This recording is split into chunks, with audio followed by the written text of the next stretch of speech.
Good evening, and welcome to tonight's presentation of Miranda Masterpiece Theater, A Plague Upon Me, or How Not to Dan! Save a... What the hell? Tom, I'm introducing the play. Dude, what is all this stuff? We have so much to do, This Dan. is the stuff for the play. Yes, why is it here? Tom, I'm introducing the show. Can I have a moment? Can we please clean up a little bit first? It's a madhouse in here, dude. Fine. Gosh. Don't. Good Lord.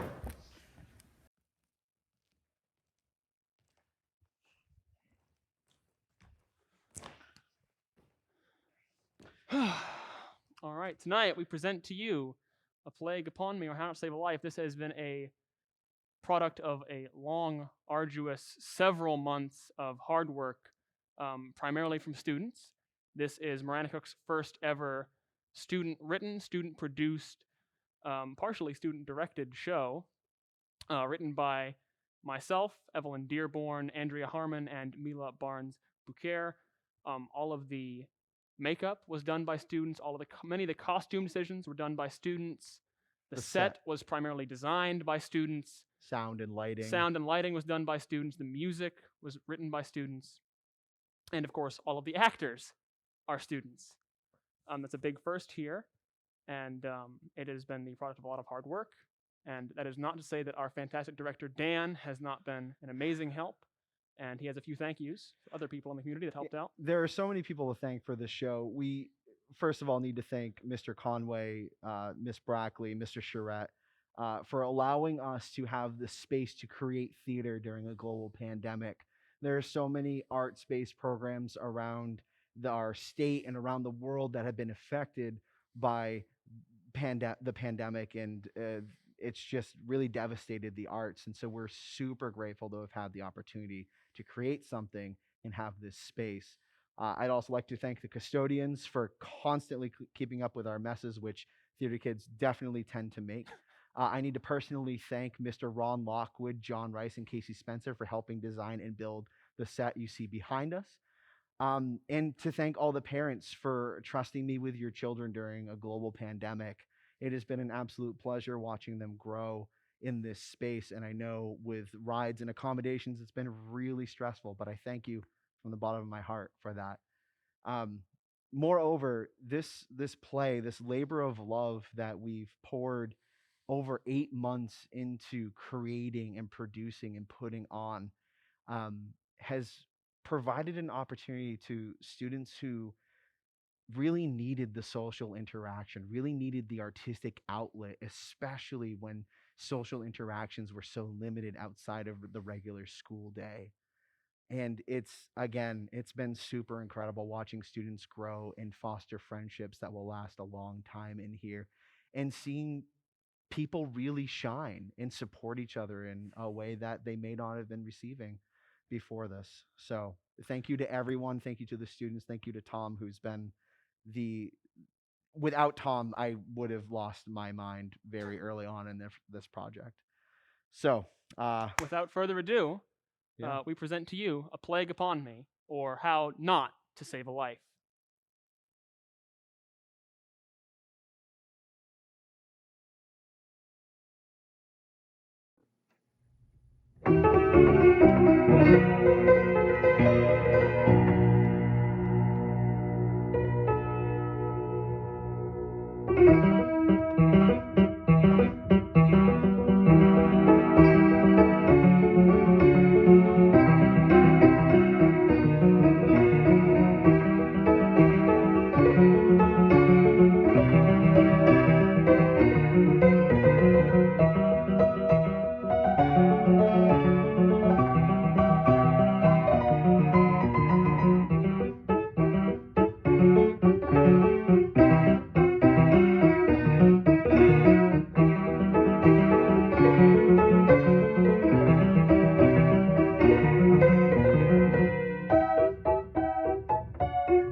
Oh dear, I appear to have gotten myself into a rather nasty situation. It's quite all right.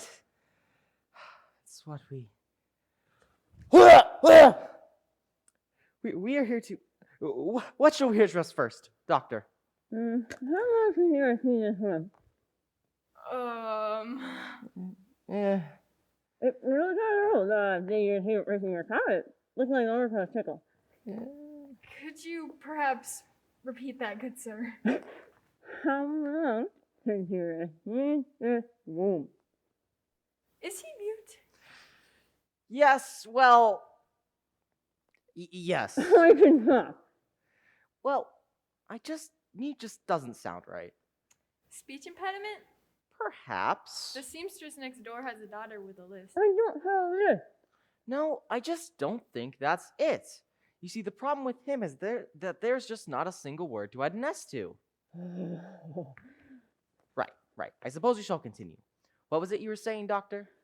How long since you received this womb? Something about the tomb? The tomb? I'm too young to go.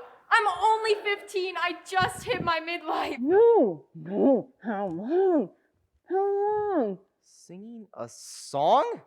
A song? This doesn't like it's coming on, Hopper. It's confusion. What's he doing? Well, I've never really been good at understanding the doc, but I believe he's praying?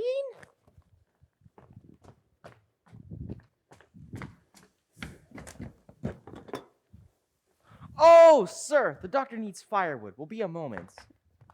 What? Your leg? Oh, their leg. Yes, what? What about their leg? He needs to come off. I'm not too sharp, but I believe I missed something in this exchange. You think? Look, fellas, my leg needs fixing if I'm to return to the fields. You know, with the summer harvest and all. I knew it. I knew it was reading. Reading?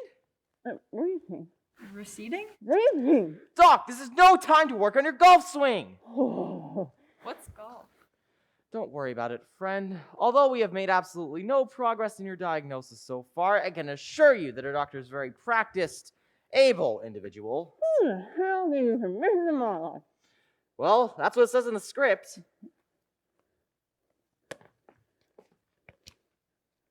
You're going to cut off, Hopper. Yes, doctor? Oh, right, sir. Wait, what did he say? Well, the doctor thinks it's best to numb you a little before we, No? What are you gonna do to me? Not a clue. I'm not the doctor. Wait, is this anesthetic? Will I go blind? Oh, dear Lord, of course not! It's whiskey. Don't tell me you've never tried it. No, I mean, why are you giving it to me? Well, a good host always provides refreshments. Ugh, that's not smooth. So what are you gonna do to me? Well, we can't really do anything until the alcohol kicks in. How you feeling? Is that whiskey kicking in yet? Not really. I drink about 8 times this every night. It really helps drown out all the noise my family makes. Oh, well then have some more. Man, this stuff is vile. I can't read the label. What's the brand? It's called McSherbert McCallahan's 30-year private stock. Well, it's bloody awful. They should call it 30-minute putrid stock. Ow! What was that for? I thought you guys were supposed to fix injuries, not cause them. Like boss always says, can't make an egg without breaking a few omelets. Wait. What does that even mean? Swear to God, kid. It was supposed to see how inebriated you are. Did you feel that? Yes, I felt that, you idiot. Oh, well, then you must not have had enough to drink. Bottoms up, please? What? Hey, watch it there. Apologies, doctors. You guys are a bunch of loonies. Hey, we're trying to help you. Help me get a concussion?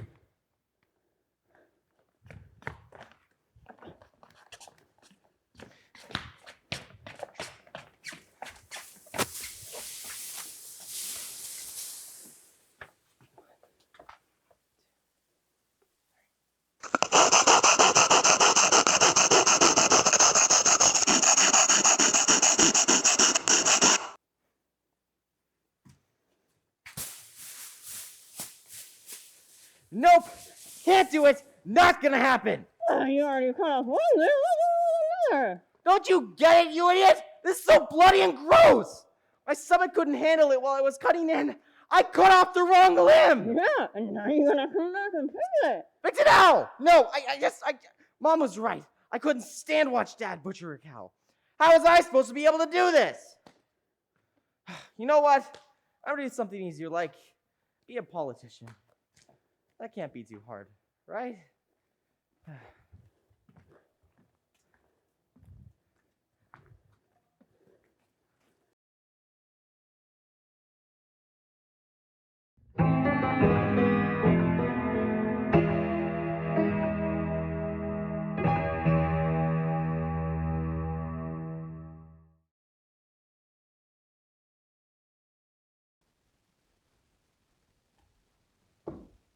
You're late.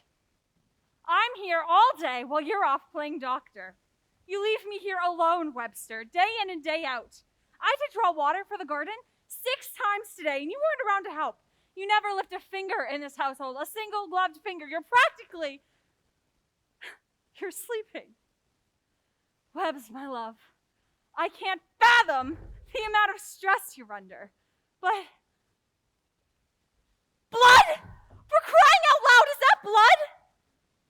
I'm tired, Webster. I'm at my wit's end. You lost another patient? Well, they lost something that's about a pint worth of blood all over your tunic. Oh, where might they be then, At the damn marketplace with drooping skin and sagging cheeks? Why? Amputation? There is a fine, ever so delicate line between amputation and dismemberment. They flinched? I'm done. Where's that Hopper boy? He's got some serious cleaning up to do. Sick to his stomach?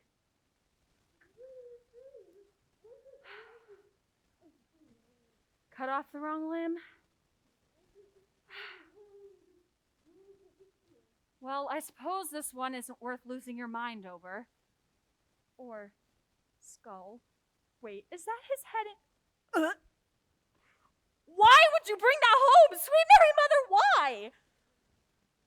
At least your bloody arms are still attached. It's one after the next it is, one flub after another. Look at this. Look at this. Oh, hon, you're exhausted. I'm exhausted. You've exhausted the bloody business itself.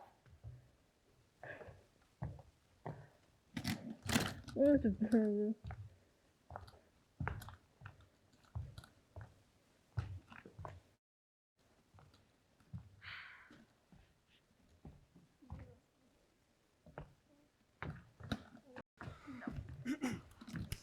Greetings, gentlefolk! Rise and honor the arrival of Sir Chadwick, Duke of Banterbury, Knight of the Pong Table, High Arbiter of the Royal Vibe.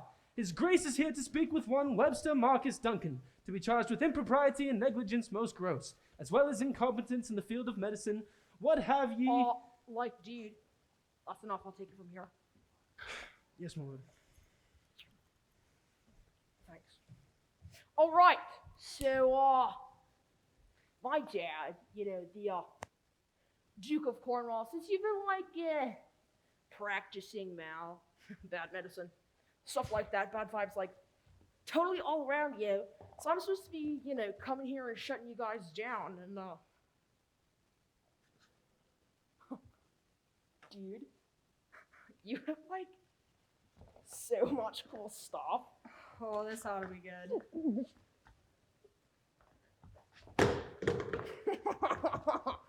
Is that for, grabbing people?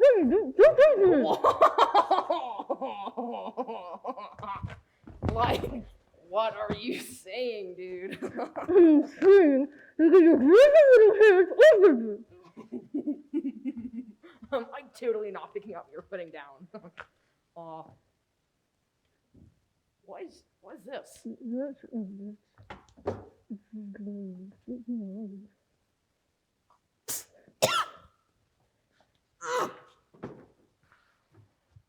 Dude, what was that? I'm not gonna lie, I don't even care. I don't get me and the homies all kind of messed up there, right? Can I have it? Just leave it and give it to me. Webster, maybe you should give it to him and give him something to do. Something that's not, I don't know, shutting down our business and destroying our livelihood. Oh, yeah. That's right. My dad, the Duke of Cornwall, says you've been, killing people and stuff. And, supposed to be shutting you guys to... What's in this one?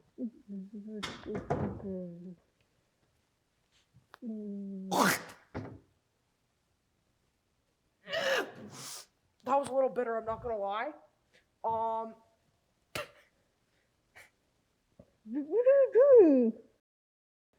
Webster, some things are better left unmentioned. Why don't you just let him?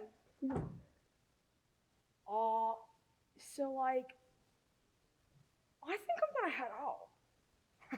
I'm gonna take these. So, thanks.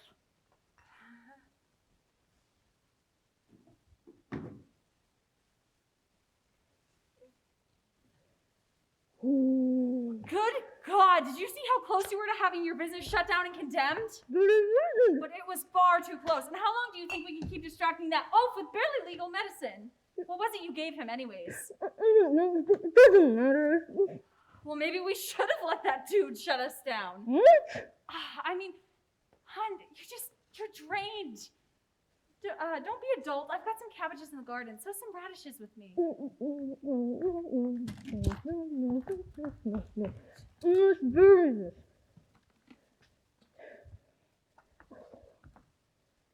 Webster, is this really what you want? Is this really what we wanted? I remember our days in the pasture. Those days of simplicity. My father was so prude. If he had known who I was, he surely would have had a fit. Yet I adored that stone wall, exchanging sweet nothings with the farm boy next door. It was so fickle, yet I liked our little world.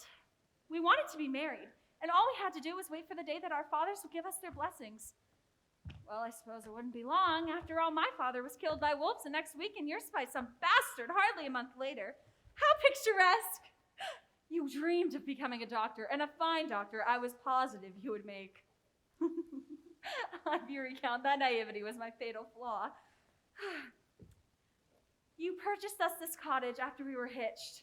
This fine home, with a roof made of... And now we have a skylight! If only you were willing enough to look up and relish the sunlight. All right. One more chance. One more, and we will find you a better assistant yet. Yes, a better one. One with a stomach of iron, and if you somehow manage to frighten them off, you are finished. I'll have your arse out sowing radishes before you know it.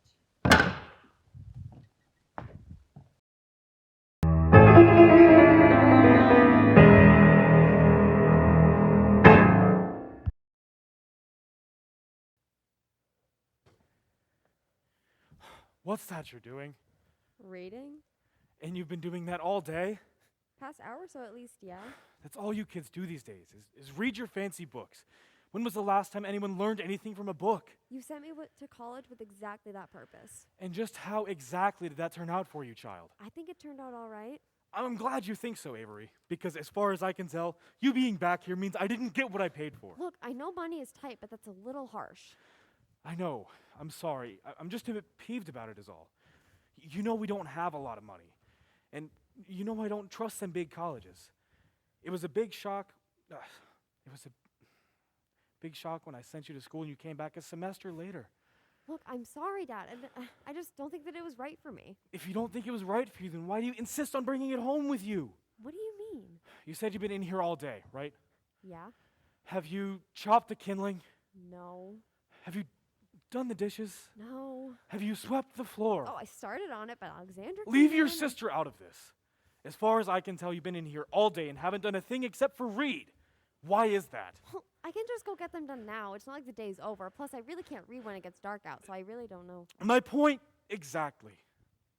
I think I missed something somewhere. You're always missing something. A job, a family, something to do with yourself. Do you think this is what your mother would have wanted? A useless child, that drops out of school after I've worked so hard to pay for it. A child that isn't married, doesn't have a job, nothing. Useless? Do you think she'd want that? She wanted great things from you. God rest her soul, and how do you repay her? Sitting around all damn day, not doing a thing for anybody. Look at yourself, child. It's pathetic. Don't you feel the need to make something of yourself? What do you want from me? How long have you been waiting to say all of that? What kind of father do you think you are saying stuff like that? Do you think Mom would have wanted that? Have you no shame? No consideration? No, Dad, I don't. I have no shame at all. And you know why? Because I have done nothing wrong. There is nothing wrong with going to college, and there's really nothing wrong with dropping out. There's nothing wrong with me telling you that you're the one being unreasonable here, Dad. And guess what? If Mom were here, she'd agree with me. Do you really think that? Do you think she'd want to see her child acting like this? All proud and arrogant, stuck up?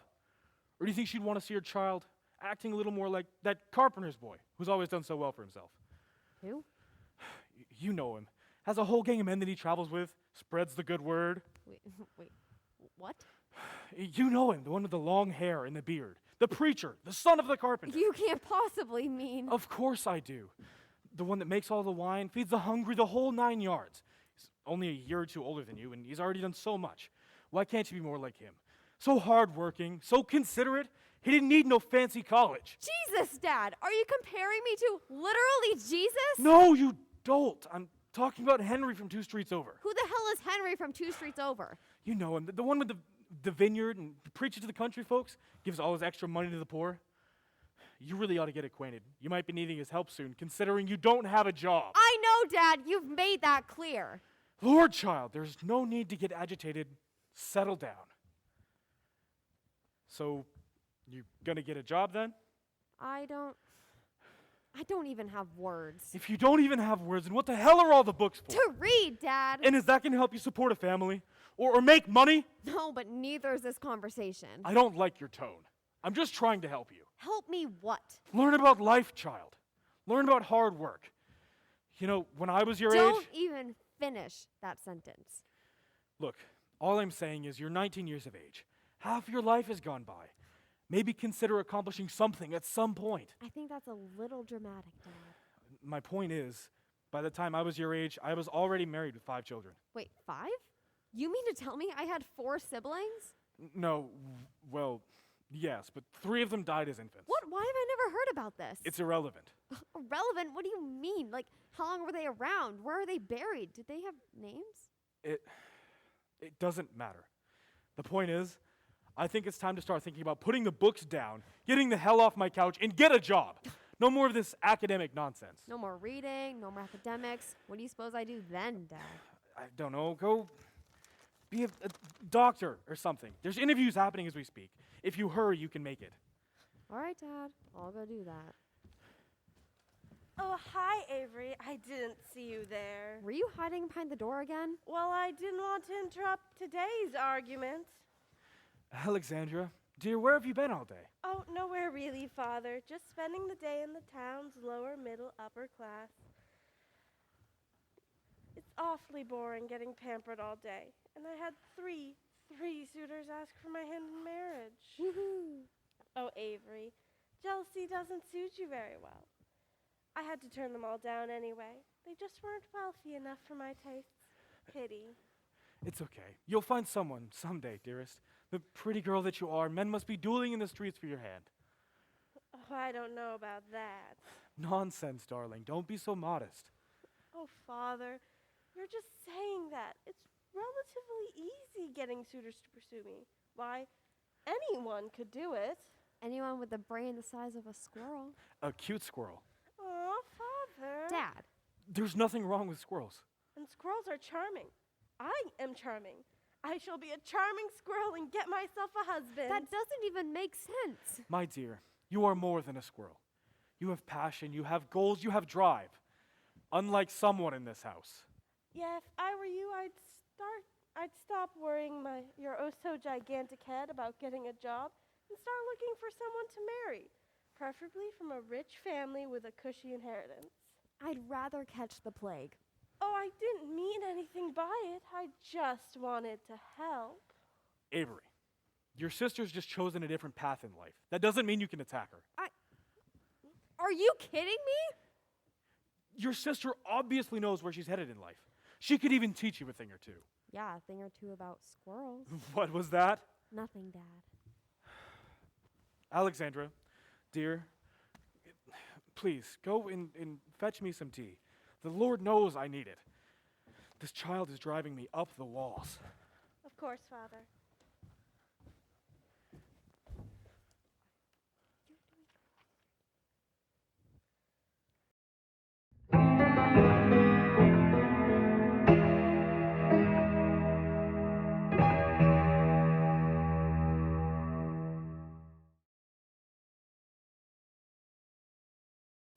All right, we're ready for the first one. Are you quite all right? Yes, I'm here for your interview. Well, this is an interview, and you are here. Yeah, I'm here for your interview. Okay, well, how are you with blood? Oh, fine with it. Great with it, actually. Fantastic. Okay, well, what about your sewing skills? Oh, Mother never taught me, but I'm okay in a pinch. Look, I even fix up all my clothes. Oh, well, if you insist, what's your level of education? I made it to subtraction, but past that was a bit tricky. Will you excuse me for a minute?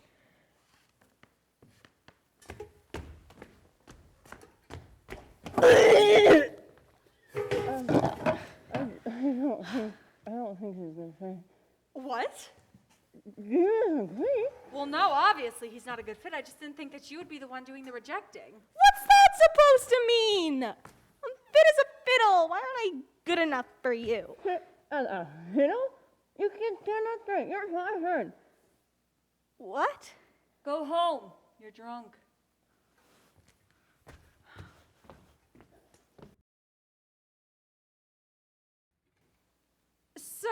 Sir, what is your name? The name is Muckingrass McGrutter the Fifth.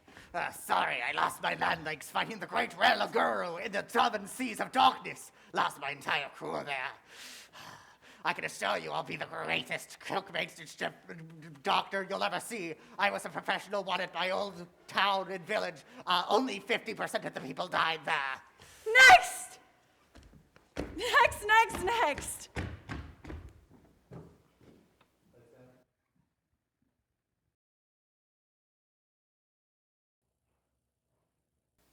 So, tell me about your sewing skills. They're wonderful, ma'am. Everyone is always praising me on my neat stitches. Really? That's great. And how are you with blood? I'm fine with it, ma'am. My mom got hurt all the time with her work. I grew up with it, I guess. Okay, and why do you want to be an apprentice to this old coot, honey? Well, I think I'm good for the job. My mom always said I had the touch, She had it as well, so it was a high praise. Oh, was your ma a doctor too then? Doctor? Why would my ma be a doctor? Ma'am, I thought you were hiring a seamstress. Where's your cutout so Webster, she will not be sewing up anybody. You can go, dear.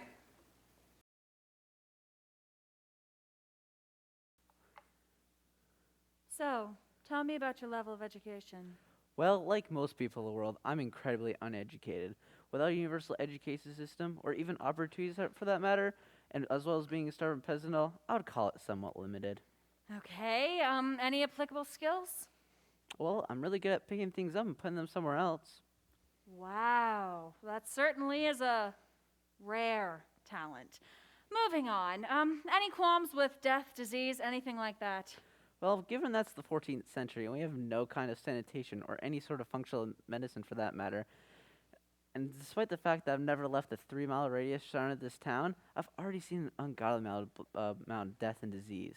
Every cut and scrape leads to infection, and recently a crusade found its way to my doorstep. So overall, yeah, I would say I don't have any qualms about blood or disease. Well, honestly, you're the most qualified candidate so far, so one more question and you're more or less hired. So, what makes you think you can be an apprentice? I don't know, to be honest. I'm just here for the food. Food?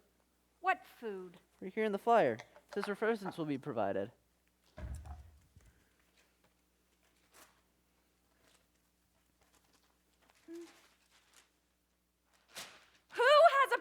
uterus with thighs that small. Oh, are you gonna cook for him?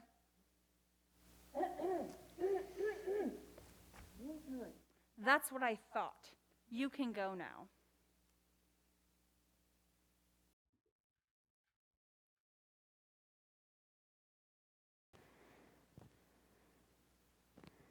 How is your stomach when faced with blood and gore? I'm pretty good with it. I used to get hurt all the time as a kid, and my dad lost his leg working in the fields.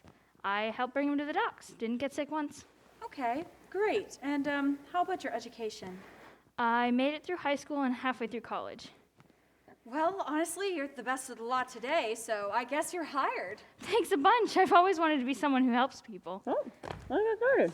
I've got some paperwork I need you to sign in a waiver, so... Webster.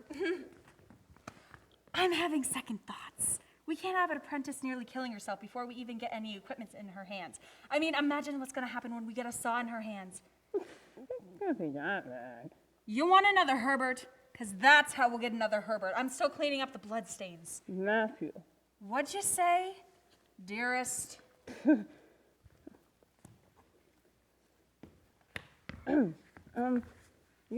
You can go. What was But that? bye. He said we've decided to go with someone else. Someone a little less clumsy. But I don't understand. I thought you just hired me. Well, we did, but you see... You see sometimes in the you got a little bloody, and I know you said you were good. Webster, was that necessary?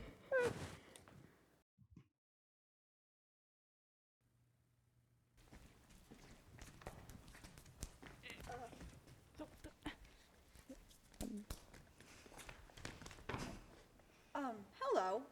Your name is? Hansel. And your name is? Gretel. Right. You two seem pretty young to be applying for a job like this. But old enough to walk alone. At night. In the woods. Goodness, what are two children doing walking alone in the woods at night?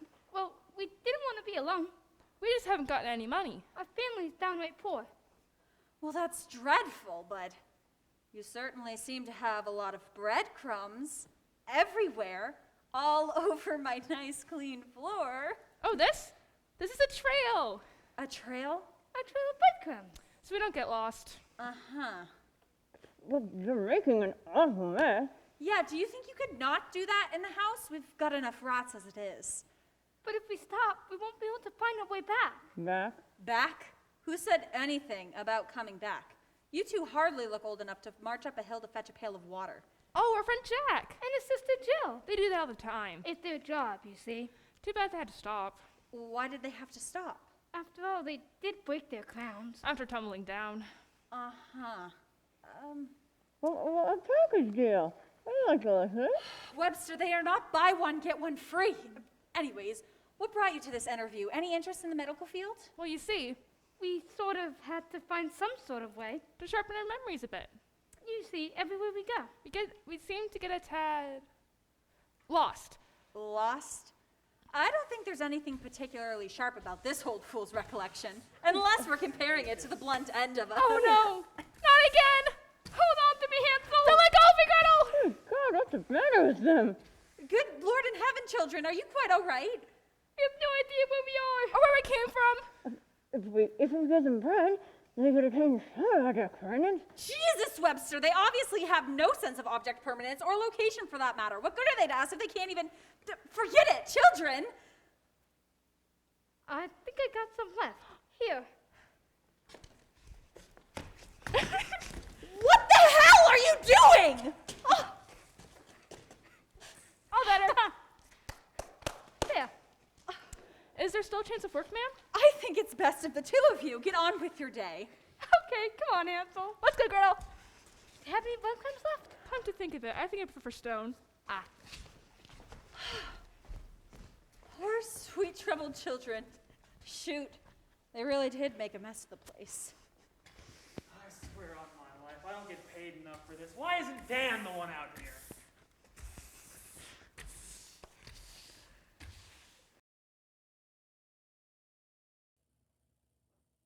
And I tell ya, I'm the best at chopping those hard-to-chop pieces. Y'all never seen someone wield a blade like I can. You do know there's more to being an apprentice than chopping things off, right? Well, I can grind things up too, just not as well as I do chopping. Okay, well, what about putting things back together? You know, sewing up the cut up pieces? What? No, why would I need that? Okay, what about your education? Graduated school, never went to college. I don't need it, and I don't think it's worth much anyhow. I don't know about the grinding skill. Grinding skill is handy. Webster, we are not having a plague doctor's apprentice major skill be amputation, or grinding for that matter. Wait, this isn't the butcher's interview? Oh, goodness, no. That's 3 houses down. If you rush, you can still make it.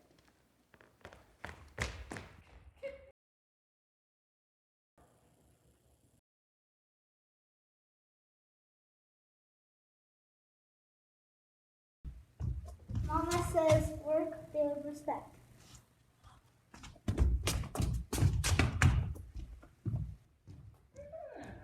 Webster, you do realize desperation isn't a good look on anybody, right?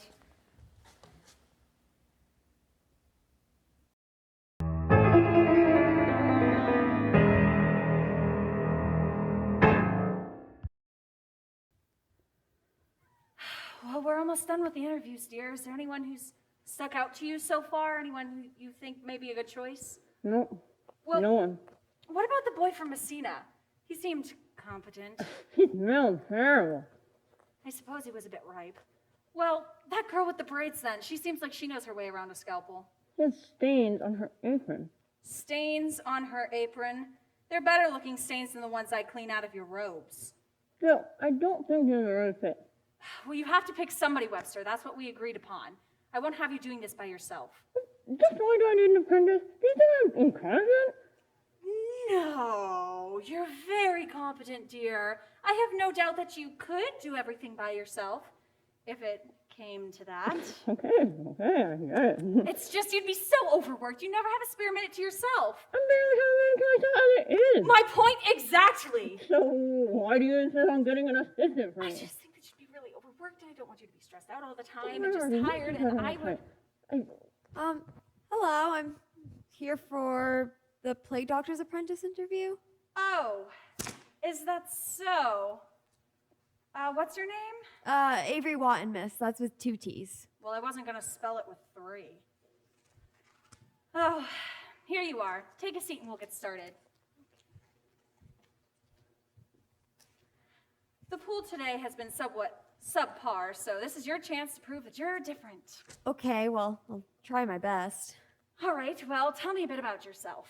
Okay, well, I've been reading nearly 3 books a day on a wide variety of topics. I find myself particularly interested in architecture, botany, and the structure of the Balkan government systems dating back to the pre-Byzantine era. Did you know that the word slave is derived from the Norse word Slav because so many of the Vikings held them as captives? It's actually really rather fascinating how the Vikings managed to span such a far range and reach such great economic impacts for your age. I'm sorry, I have a tendency to ramble when I'm nervous.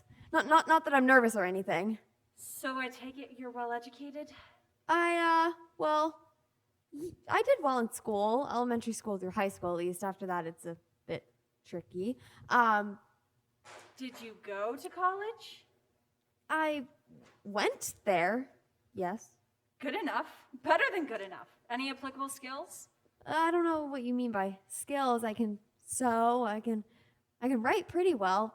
No, that's stupid for you to say. How is that even going to help you as a plague doctor's apprentice? I've read a lot about medicine and things. What kind of things? Oh, you know, like anatomy, plagues, disease, stuff like that. That's good, right?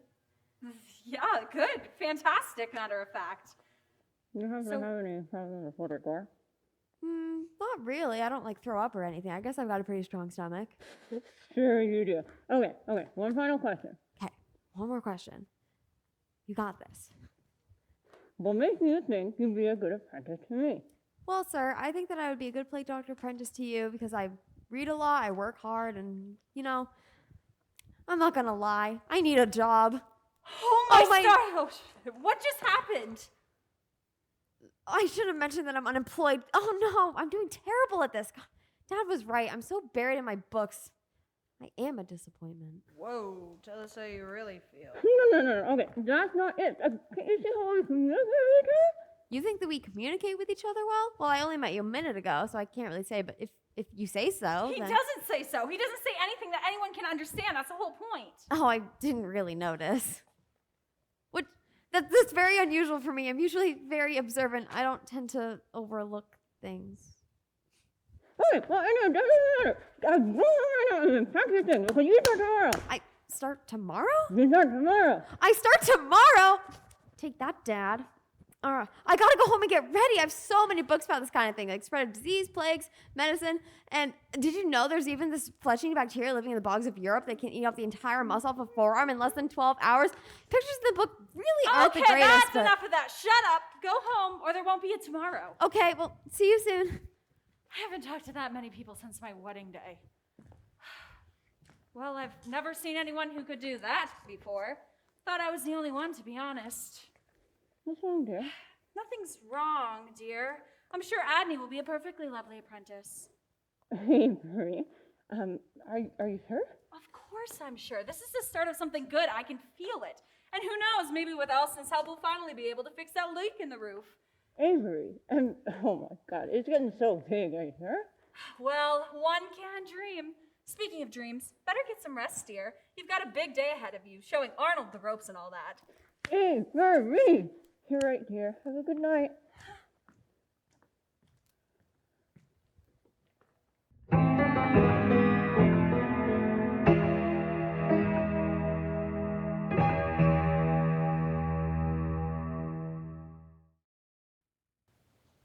What? Oh, what are we up to first, Doc? Just an examination. An examination? Oh, this is just fantastic. How sharp? Ow! Ugh. Sorry, Doc. What's the stick for?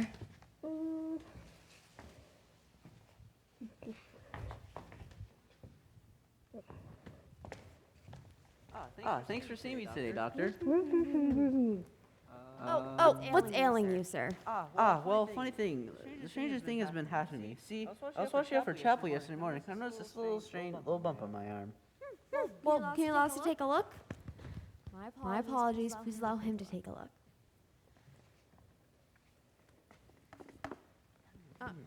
Any pre-existing conditions? No, none at all. I was watching out for the, I was taking the Cali yesterday morning, and my knees kept on buckling up. Had to sit rest in the pasture before I could take them all in, and make the poor dogs do all the work. And this will start with the rash, correct? Yes, I believe so. It looks like something that I've seen before. I got it. I was reading a book on my way back to my father's on cutaneous conditions. There's so many variants. Apoptic dermatitis, contact dermatitis.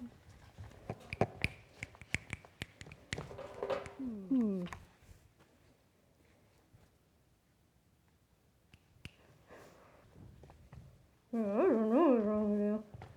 The dog needs to know if you've eaten anything odd or rotten recently. Well, the wife did cook some turnips that did smell pretty foul.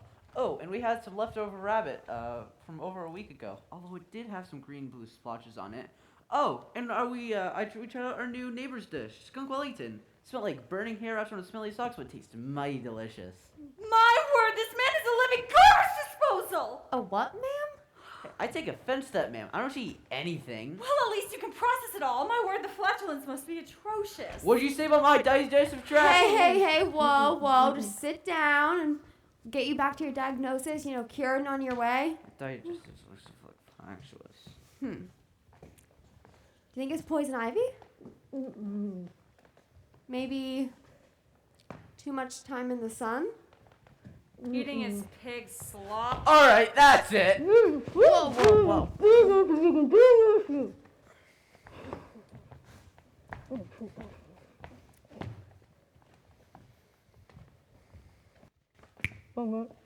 Well, it appears to just look like an ordinary bug bite. Wait, a bug bite. Oh, I got it. Oh my gosh, why did I think of this? Sir, were you by any chance bitten by a tick? Well, I suppose it's a probability. My dogs get fistfuls of them throughout the rain season. Sheep get them worse. Takes hours.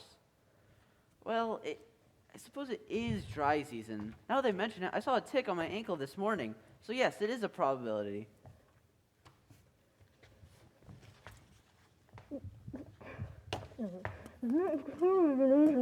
But delusional, Doc, they seem perfectly fine to me. Hang on, look here. Lyme disease, rash, from 3 to 30 days after infected tick bite, an expanding red area might appear clearing in the center, forming a bullseye pattern.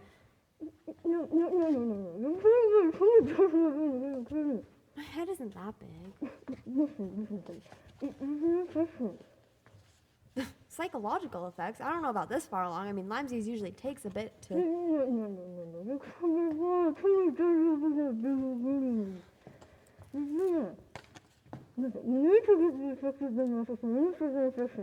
But to do an amputation about a skin disorder, I'm not really sure that... But... You mean it? Really? But are you sure that it's toxic epidermal necrolysis? I really think we should think about Lyme disease. Listen, it's fine. Fine. Hang on. Toxic necrolysis? That doesn't make any sense. That can only be happened with reactions with antibiotics or anticonvulsants. I haven't touched any carbamazepine in my life. Are you kidding? Are you kidding me? How dare you? I don't know what I'm doing. What's he saying? The doc is just politely reminding you that he knows what he's doing and there's no need to question his diagnosis. Alrighty then. May I ask how this amputation is going to work, or would that be considered questioning his diagnostics? I think that should be all right. What antibiotics are going to be used? I wouldn't want it to trigger my toxic epidermal necrolysis. And is this amputation going to be transfibulal amputation or a transfemoral one?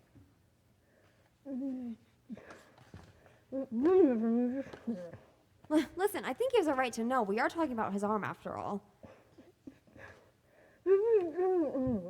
Is this guy really a doctor? Well, yeah, he's got a plague doctor's mask and cloak on, doesn't he? Hey, just because it looks like a plague doctor and walks like a plague doctor doesn't mean it is a plague doctor. I'm not really sure that's how that idiom really works. The guy sounds like he's tongue stuck between his teeth. Well, no, it's just a mask. It's to help protect himself from his patients. Hey, I smell like a goddamn rosebud. No, sir, it's not what I... What was that for? Listen, just Okay, right, sir.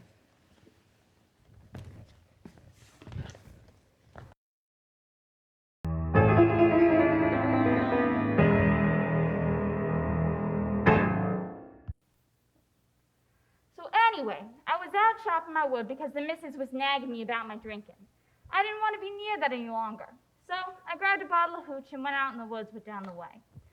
Anyway, I was out chopping my wood, taking swigs between swings when I saw this little pond. So I thought, why not? Took off my shoes and jumped in. Well, when I came out, I went to go put my clothes back on, and wouldn't you know it, this little wood chip slid right up underneath the nail of my big toe. What are the chances, huh? Drinking probably didn't help you out too much with that one. Ugh, you sound just like my wife. Your wife must be a very smart woman then. So, sir, should I go get the splinter? The tweezers take care of the splinter? No, why did you get the tweezer? You just needed the saw. The saw? But, sir, it's just a splinter. Oh, just a splinter.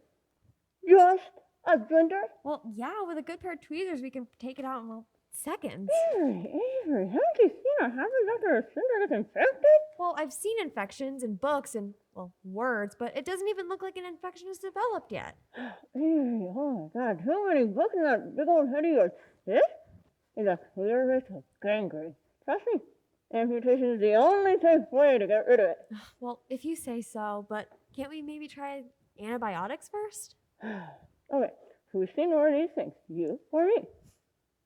I guess you're right. I'm just an apprentice. Now you tell the patient I get this off. Okay. So, the doctor said that there's good news and bad news. Which would you like first? How about the bad news? Well, there is a high risk of getting gangrene due to the splinter, and it needs to be amputated. Huh? Then what's the good news? Oh, it'll all be taken care of, and plus the doctor's got a new saw, so it really shouldn't hurt that much. Just sit back, relax, and enjoy your amputation experience. It is one you will never forget. But... Relax, you're in good hands, right, sir? Yeah. Sure.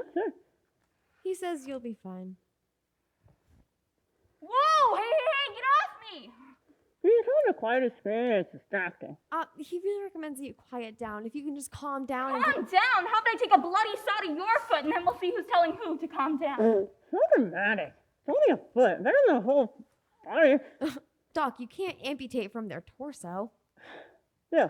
Just trying to quiet down for a minute. I really wouldn't want to end up cutting off more than necessary. He really recommends that you quiet down, or else he could cut off more than needed. No! He really did just aren't appreciative. Appreciative? I mean, Doc, they know you're trying to help them, but you are trying to cut off their foot over a splinter. Okay, I mean, I could leave it. For a price, I could leave it. Tell them I could leave it and they could come back later with gangrene. They're wasting my time regardless in all this deliberation. He says that he can leave it, but you'll be coming back later with gangrene, regardless if we take it off now. Can't we just remove the splinter? That's what I thought too. Okay, how long is the splinter in your foot for? What song from Winter gets you through the door? Oh, sorry. He asked how long has the splinter been in your foot for? Probably since 6 this morning. Okay, here, what time is it? 6:30. Oh, 30 minutes too late. Wait, really? What'd he say? Well, he says that if we had taken the splinter out 30 minutes ago, then we wouldn't need to amputate. Oh, dang. Really? Yeah. Well, I guess if it's the only way. Wait, didn't we spend 30 minutes discussing this?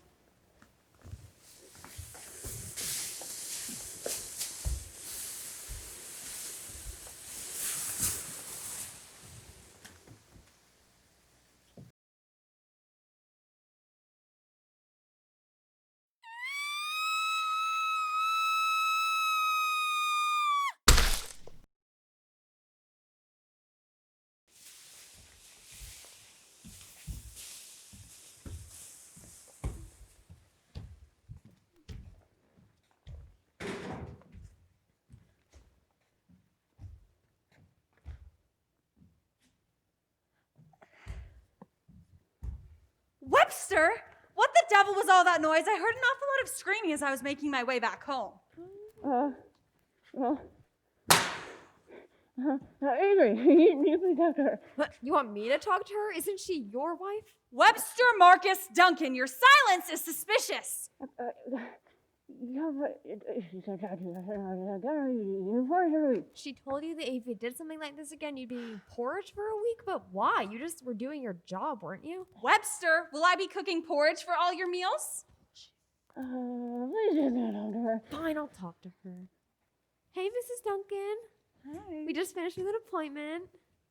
They were just in need of a small amputation, a minor one, real tiny. Oh, I'm already worried. What did they even need the amputation for? A risk of getting gangrene? Oh, no. You cut the porridge. You only it was necessary. Sorry, Doc. A risk of gangrene? Had it even developed yet? Well, no, but the doctor did say that... Webster is a jack of many trades, but gets a little too saw-happy when it comes to amputation. Do I even want to know if you suggested regular cleaning of the limb before lopping it off? Yes, perhaps, maybe, I don't know. You exhaust me. Definitely only porridge for my meals this week. They're there. Porridge isn't really so bad. With some brown sugar and raisins, it's actually quite tasty. Oh, well, we'd have brown sugar and raisins if you didn't accidentally kill the merchant who sells them and the portsman who imports them. Minerva. Oh, no. Oh, are you begging now? I can't wait to just feed you porridge. That's all you get. That's all you get. Come on.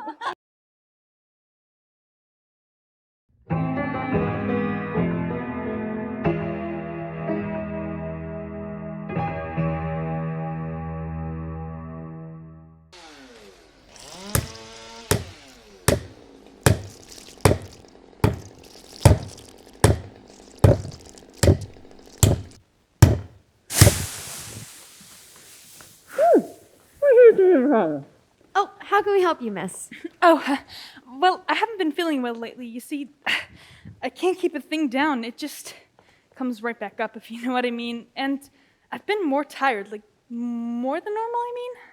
Huh, Then I've been sick for the past 20 years. Waking up next to this schmuck every day will do that to a girl. Right. No one asked me. No one ever asked me. I'll just go back to pretending like I don't exist. Here, don't be like that. Don't be like Minerva. Don't be like what, Duncan? Don't be like what, Duncan? Maybe I should need a moment. Go? No. It's fine. You can just tell my husband that I'll be waiting up here for a minute that he can acknowledge my existence. Sir, do you think this would be a job for the apothecary? No.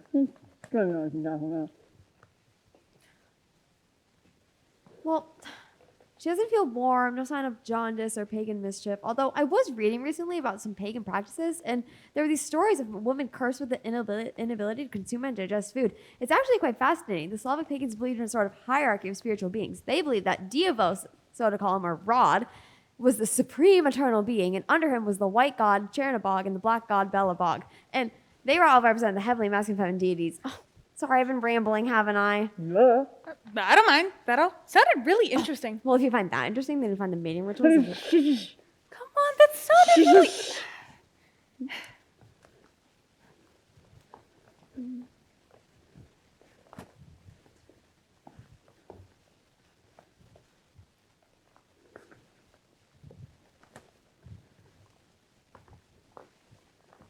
Oh! Definitely. We need to cut it out. Sir, definitely is a pretty strong word. Are you sure that that's cancer? Cancer? That sounds serious. All I said was that I can't keep anything down and that I'm tired. Sir, she isn't a cow. You can't just cut her stomach out like it's a limb or something. Did you just call me a cow? No, miss, I would never call you a cow. Now I'm fat in addition to dying, and my bloody bosoms just won't stop hurting. Hang on, wait. Do you think that this could be a different type of growth? A parasite of some sort? Okay. Not tapeworm. Huh? Not roundworm either.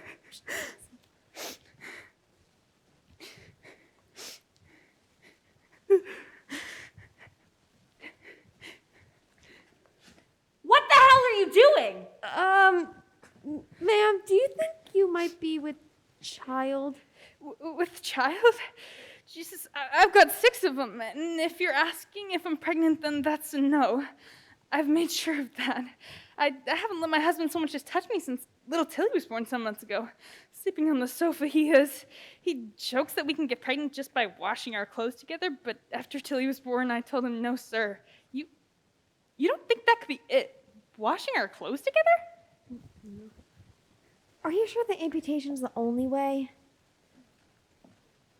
Listen, I don't know what you said, but you think just have one more child? It'll get you out of the whole surgery. You're positive? Okay, now that you mention it, a few months back at the solstice party, we got a little tipsy, and I don't remember much from that night, but we could have. Oh, thank you so much. No, wait, miss. Look what you did. What I did? You scared her half to death and wholly out of our practice with your haphazard diagnosis of stomach cancer. And why on earth do you need tools that big anyway? Isn't it obvious? No. Yeesh, I thought I was naive. What? Nothing. No, what? Greetings, gentlefolk. Rise in honor of the arrival of Sir Chadwick, Knight of the Pong Table, Duke of Banterbury, High Arbiter of the Royal Vibe. His Grace is here. Oh, God, not this whole routine again. Silence! Do not interrupt. I have been decreed by His Lordship, the Duke of Cornwall, to herald the arrival of Sir the Chadwick, the Buff. Now, I'm going to begin once again, hopefully without interruption. Greetings, gentlefolk. Rise in honor of the arrival of Sir Chadwick, Knight of the Pong Table. Wait, what do all those titles even mean? Have you heard nothing I just said? If you have queries about the natures of Sir Chadwick's many titles, can you perhaps wait until after I have finished my proclamation of arrival? I understand you lowborns have a poorly developed sense of etiquette. However...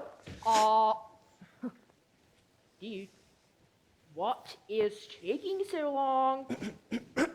Sorry, my liege. Infinite apologies. I keep trying to introduce you, but these hooligans keep interrupting me. Dude, it's fine. Okay, just calm down. and take it from the top, all right? Yo! You better let him finish, or we're gonna have a problem up in here. You feel me? That's what I thought. Okay, bro. Go ahead. Greetings, gentlefolk. Rise in honor of the arrival of Sir Chadwick, Duke of Banterbury, High Arbiter of W.E.B. His Grace is here to speak with one. Wait, isn't there another title somewhere in there? Oh, yeah, what was it? Duke of the Pong Table or something? And what happened to this proper etiquette? I've heard him project about it. Look, this job is hard, okay? I may never be royalty, and this is as close as I am going to get. Can you please just let me finish? God!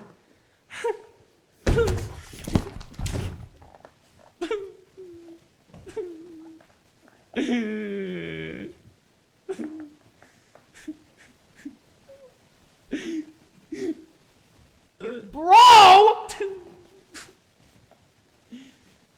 What the hell did you do to my herald?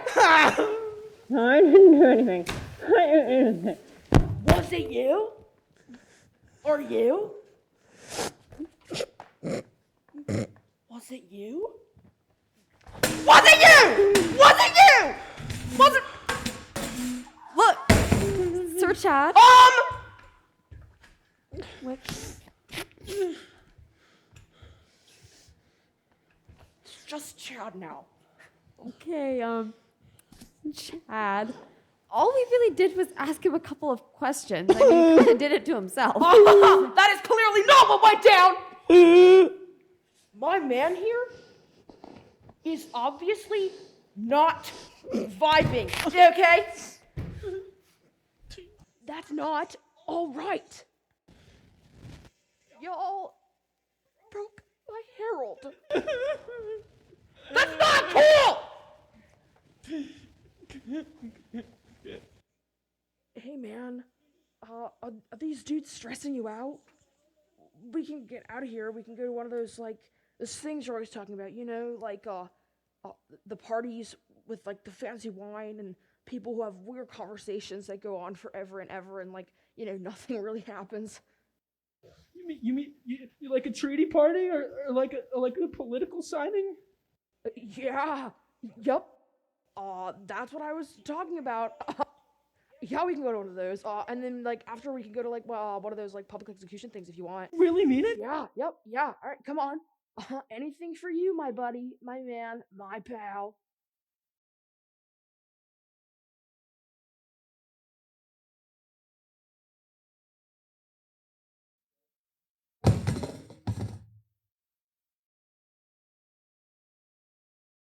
That was an experience. Yeah, arguably better than the last time he was here. Arguably better? That was much better. They forgot about threatening to shut us down. Wait. He's been here before? He threatened to shut you down, but why? Why him? Oh, child, you are bright, but you have so much to learn.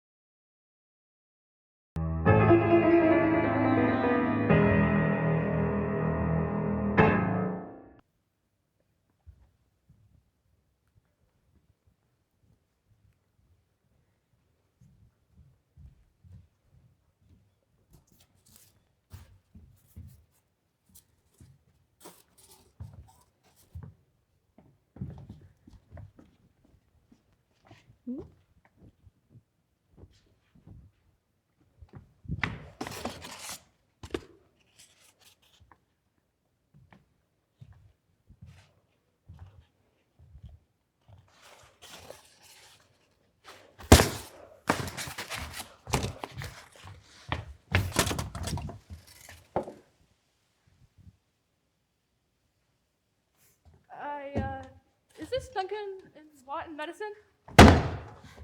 Yes, come have a seat. What brings you in today? I've got a terrible cold. I've tried getting rid of it on my own, but it just won't leave me. Well, were you doing anything that may have caused this cold? Like maybe gone outside without an umbrella? What's an umbrella? Is that some kind of cheese? Not even close.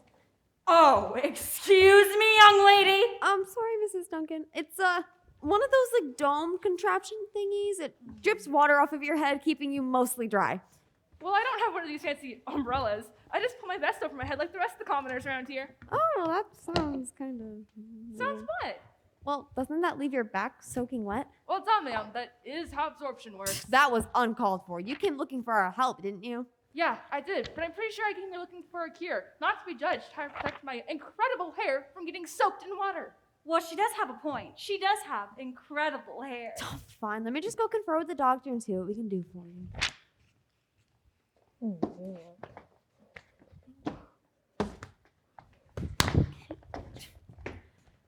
So, after conferring with the doctor, we have a few ideas. All right, what's up, docs? That joke is so outdated. Well, technically, it hasn't been invented yet. You know what we mean. No, I don't. Never mind. Well, we can give you some dried up mushrooms and crushed up snails to eat. I'll have to take a pass on that one. Last time I had snails was a traumatic experience. Traumatic experience from a snail? Weird. Okay. What about 12 cloves of raw garlic to chew? Dear God, are you trying to cure a cold or keep away a vampire? Both? Dear Lord, the vampires will smell that from 100 miles away. Never mind me. Carry on. Okay, well, bloodletting is always a good fallback, I suppose. This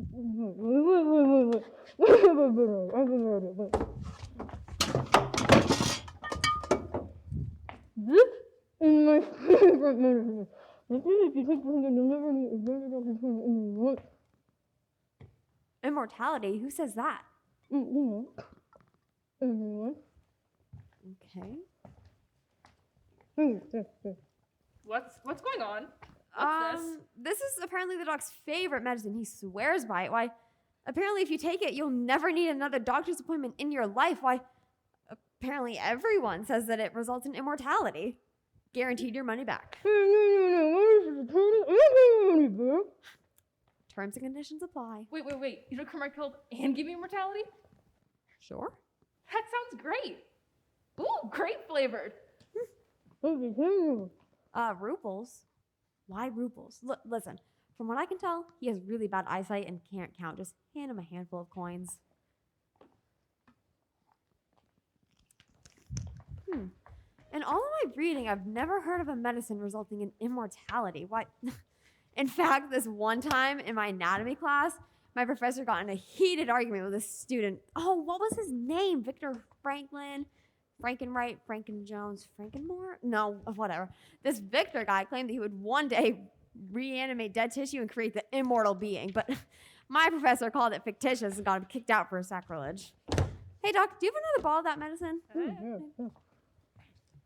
Thanks.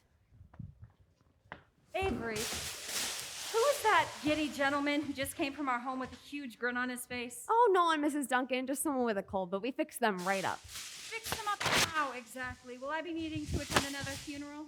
What do you mean? No, I gave him the doc's favorite medicine. He swears by it. Oh, fantastic. Now I'll have to cancel all my plans to attend yet another funeral. I wonder how fancy they'll expect me to dress when I mourn. No, but Mrs. Duncan, all the other patients that we gave them to haven't come back once. Surely their illnesses must be cured. Oh, you poor fool. Their illnesses are gone, that's for sure. Along with the rest of them, surely their illnesses are so cured that they'll never have another cold again. But the doctor said that it would give them immortality. Immortality? And I thought I was naive. Oh, well, if you said so, I guess they must have just decided to take extended naps in cramped quarters. And they just, love having a quick bit of shut-eye in those wooden boxes. But the doctor said... Lord, give me health. I hope I never have to be cured by the two of you. Did you perchance read the label? I was about to when you came in. Just give me a second. Water, red dye number 5, granulated sugar, mercury. Wait, mercury? This stuff has mercury in it? And the light bulb turns on. Light bulb? What's that? Never mind. Oh, we may have just sent that man to an early grave. God, sir, you just sold that man juice with a heavy dose of mercury in it. I know. Doc, mercury is poisonous. You just ensured that man will be sick or ill for months. Becoming immortal. I wouldn't get sick all the time and die. You knew that he would get sick all the time and potentially die? Yeah, duh. Immortal. Ugh, the word immortal does not mean to get sick all of the time and potentially die. The word immortal is, and I quote, the state of living and lasting forever. Literally the opposite definition. You know what? Webster's definition sounds an awful lot like immunodeficiency. You mixed up immunodeficiency and immortality? Why do you even have a medicine that causes immunodeficiency? They sound nothing alike! Oh my, you're so stupid. What are you doing? I can't even understand what happened. I can't deal with this right now.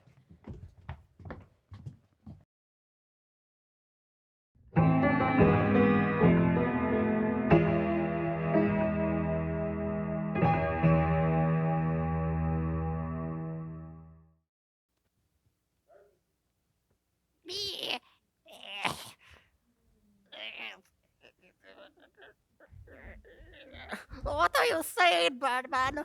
Don't you have some curative possessives? Perhaps an herb? Maybe a salve? Webster, what the hell is all that noise? Listen to her, darling. Don't darling me, you fool. Yeah, you and me both, honey. You and me both. Doctor, can you please get me some opium? The pain is too much. That's a dirt road, hon. I've had a headache just about since I married the man, and he still hasn't given me anything but grief for it. That show was terrible.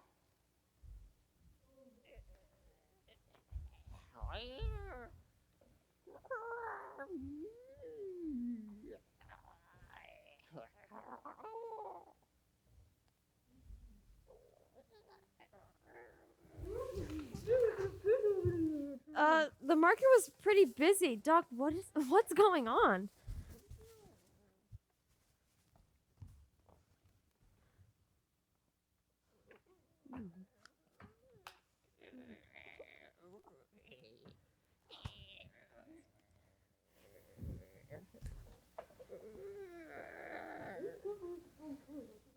The feng shui what? Doc, how long has this woman been lying like this? My God, it's a miracle she's alive. She's gonna need stitches and a blood transfusion. We're gonna need to get her wound sewn up and more blood back into her. Wait, isn't having too much blood a bad thing? No. Then what are the leeches for? Well, actually, the leeches in medicine is used to remove a blood clot from a specific area. Bloodletting is a fascinating subject dating back to ancient Egypt, Greece, and Rome, where many prominent scholars celebrated its practices, saying that it balanced the body's humors, which is crucial for determining good health and illness. Anyway, none of that matters. What matters is that we need to get you sewn up and more blood back in you. No one's died and nobody's in charge, but somebody is about to if we don't do something. So nothing new then.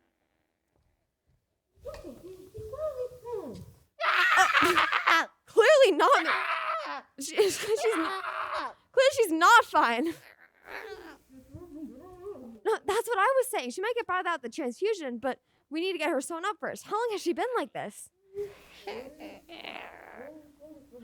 She has been lying here for 45 minutes and you have done nothing for her? I told him to get me some opium. Quiet, you. Are you kidding me? You are a doctor. You're supposed to be able to triage and fulfill your agreement to being a medically trained professional. God. Can we please just stitch her up before she bleeds out? Well, more.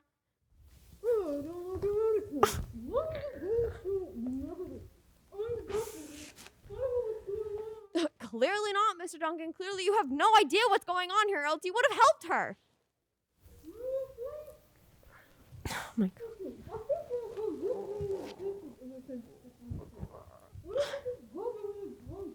Get you a drink? This woman is dying.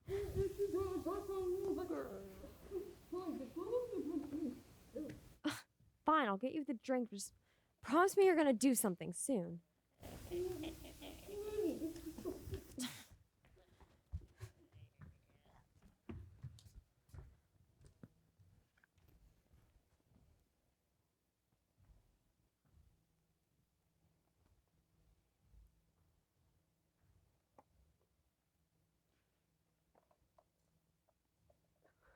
Doctor, am I going to die?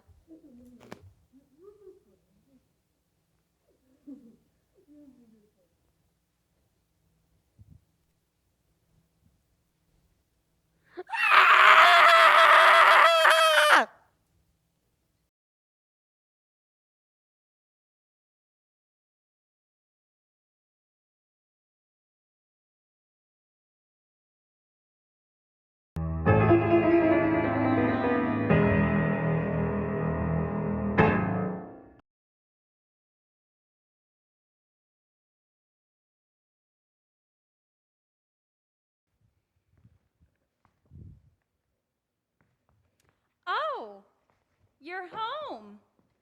So, I found out something absolutely fascinating today. Would you like to hear?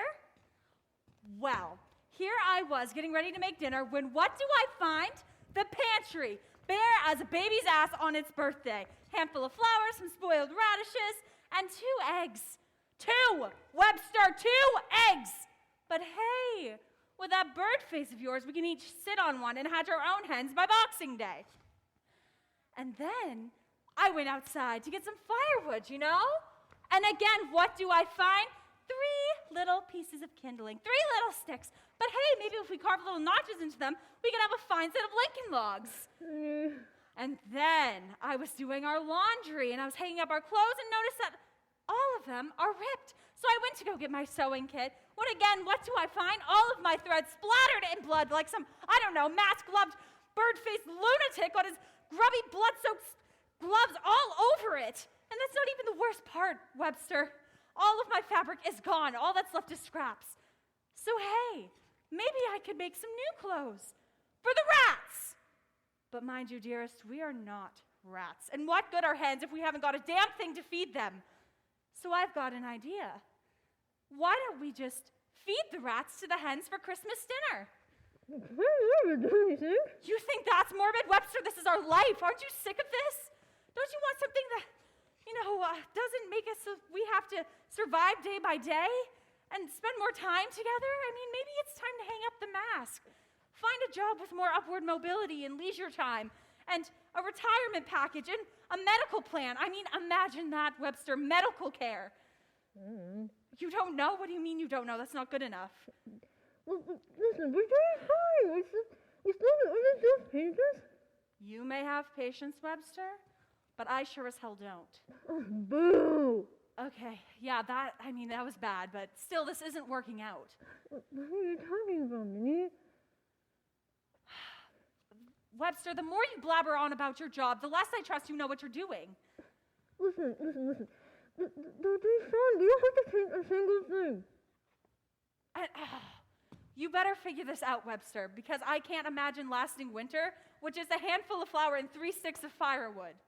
I just need more patience. How are you going to get more patience, Webster, when you have no repeat customers? You kill them all. You don't do much more than treat minor injuries and illness, and even then, half of them end up dead anyways. I mean, come on, that's not the exactly most lucrative business model. And it's not like you're treating plague patients, Mr. Plague Doctor. Is there even any plague around? What? Did you hear what I said? I said it's not exactly like you're treating plague patients, Mr. Plague Doctor. What in the name of everything holy are you so excited about? You're a genius. We're finished with the trust me. Okay, I know I'm a genius, but what did I say? What are you doing? Oh my gosh, thank you so much. Our business will be better than ever before, you see? What do you mean our business will be better than ever? And stop promising me things. You know that never goes well. Do you remember when you promised to help fix my flower bed and it caught on fire? Listen, it's going to be nothing like that. Nothing bad is going to happen to us. You can't promise nothing wrong will happen. That's practically inviting bad luck into our home. Just please don't do anything stupid, my lovable idiot. I mean, clearly something bad is going to happen. I've got my own spotlight, for God's sakes. I can see it now. A thunderous morning, rain lashing the rooftops, battering the rafters, shaking the foundation of this sorry abode. Yet we are not here, Webster. We are not in the parlor. We are not in your office. We are not in the garden, though the weather is dreadful. We are beneath it all in the dampened soil, next to each other, dead. If you look to your left, you'll see Harold. Tim? Tim, whatever. He's next to you. Yet he is not alone, Webster, and neither are we, with a stone slab above our heads and our arms crossed upon our chest. Do you like this picture, Webster? Oh. Quite melodramatic, don't you think? Webster, I'm being serious. I don't want to spend my whole life barely getting by, or worse, ending up in an early grave. They're not gonna happen to us.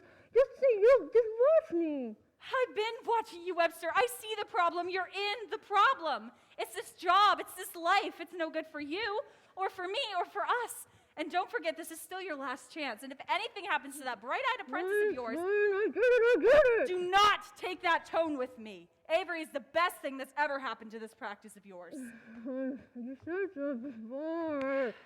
What do you mean? What do you want from me? I want you to try, Webster. I'm not trying. No, you're not. Everybody wouldn't be dead if you were trying.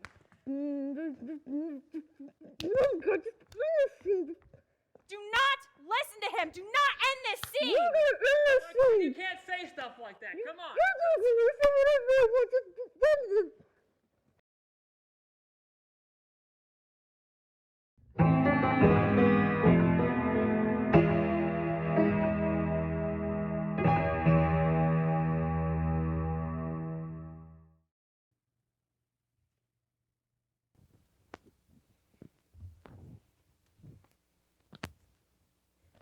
Is it like this? Oh, okay. So like this.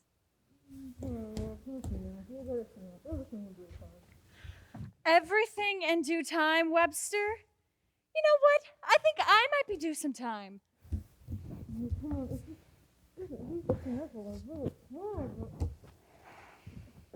Well, if you think amputation is more important than your wife of 20 years, then by all means, do carry on.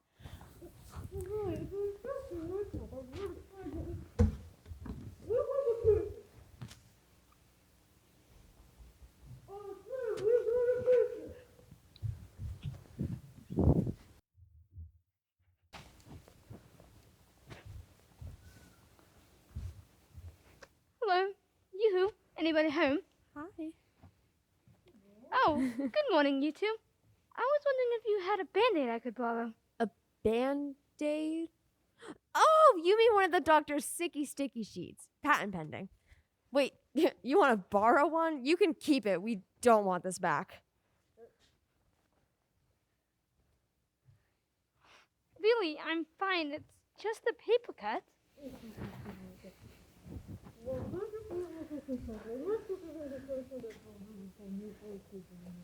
He says thank you for your lack of concern, but he's just checking up on all of his patients to make sure none of them have the plague. Wait, sir, did you just say plague? Like a real plague? Is it catching? What are the symptoms? How fast is this spreading? Oh no, this is bad. This is very, very bad. Oh no, this is terrible. What are we gonna do? Breathe. What? Breathe. Am I going to die? He says that you have the plague, but he's gone to go get the cure in the other room. But how could I have the plague? Look, could you just stop breathing in my direction? But how could I have the plague? I haven't even touched any rats or anything of the sort. Look, miss, I'm just as lost as you are.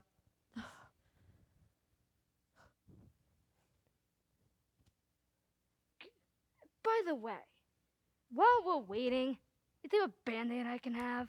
Oh, thank you.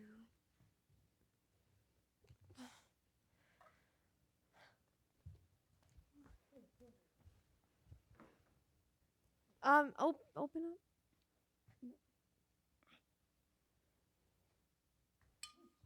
up. Oh, he says you're cured. Really? Just like that?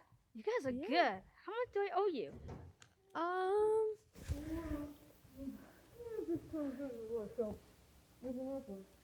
He says pay him with what you see is fit.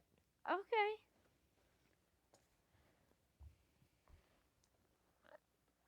I have this. It doesn't really go well with my rundown cottage or one ruined forest. This was given to me by a great man with a great beard. The man with men following him around spreads the good word. You mean Henry from 2 streets over? Yeah, that's the guy. Helped him feed the sermon, feed the poor a few times. He showed me his gratitude by showing me this. He calls it a holy grail. Does this work?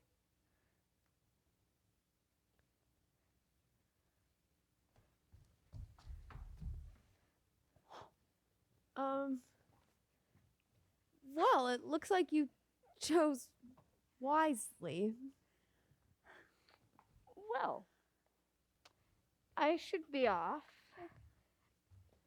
But I will make sure to leave a good review on Yelp for you guys. Sir, when you say a plague, is this like a real plague? Oh, this is bad. Oh, if this gets too out of hand, we could all be dead within a few weeks. Oh my god, what are we gonna do? I haven't even proved my dad wrong yet. What'd you do that for? How can you say that? This is serious. We could all be dead.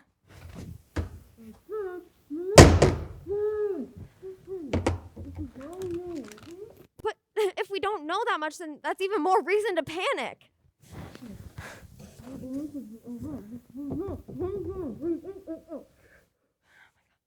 I feel like you're holding something back.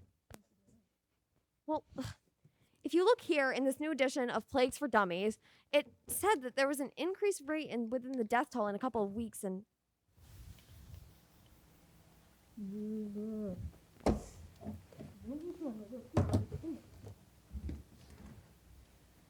okay, fine.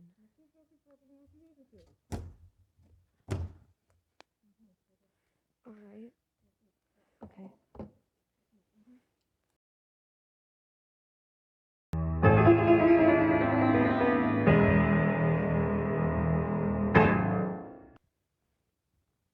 Oh man, I forgot to pack a lunch. Mrs. Duncan, do you have anything that I could eat? Sure thing, hon. Oh, thanks. And it'll keep the doctors away too, if you huck it hard enough. Okay, well, actually, the funny thing about apples is that they really only help prevent scurvy with the certain vitamins and nutrients, but really limes, grapefruits, and oranges do a far superior job at it. So I'm not really sure why they talk about apples so much. Plus, there are common drinks like Sailor's Jerry that the sailors use to keep away scurvy out at sea. So really, I don't know why they're so stuck on the apples. Plus, you can honestly get any vitamin C from pure ascorbic acid and any local apothecary. A thank you would have sufficed.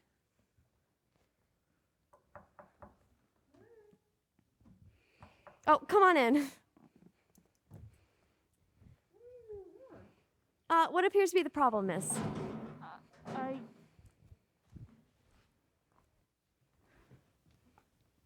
I appear to be suffering some aching in my jaw. Upper or lower? Lower, in my tooth. Aches to touch, and it don't fancy cold. Drank me some water, and it sent my head spinning with the pain. No, it doesn't sound good. Do you mind if we take a look? I don't see why not. It's why I'm here.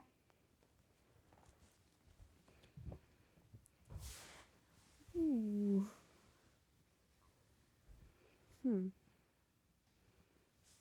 Yikes.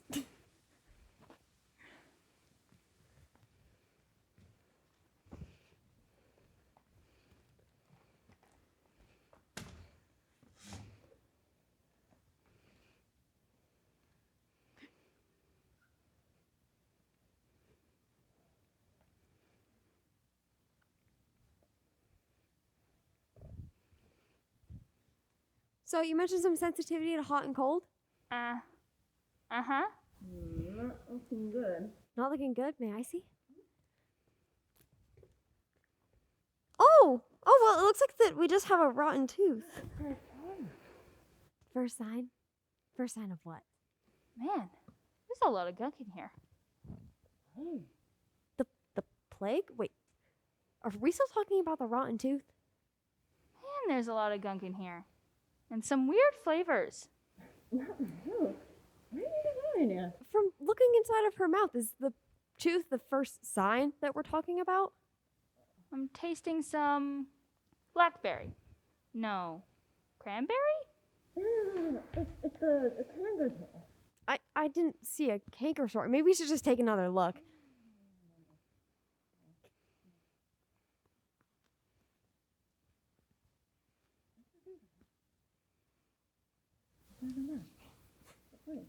Just take another look.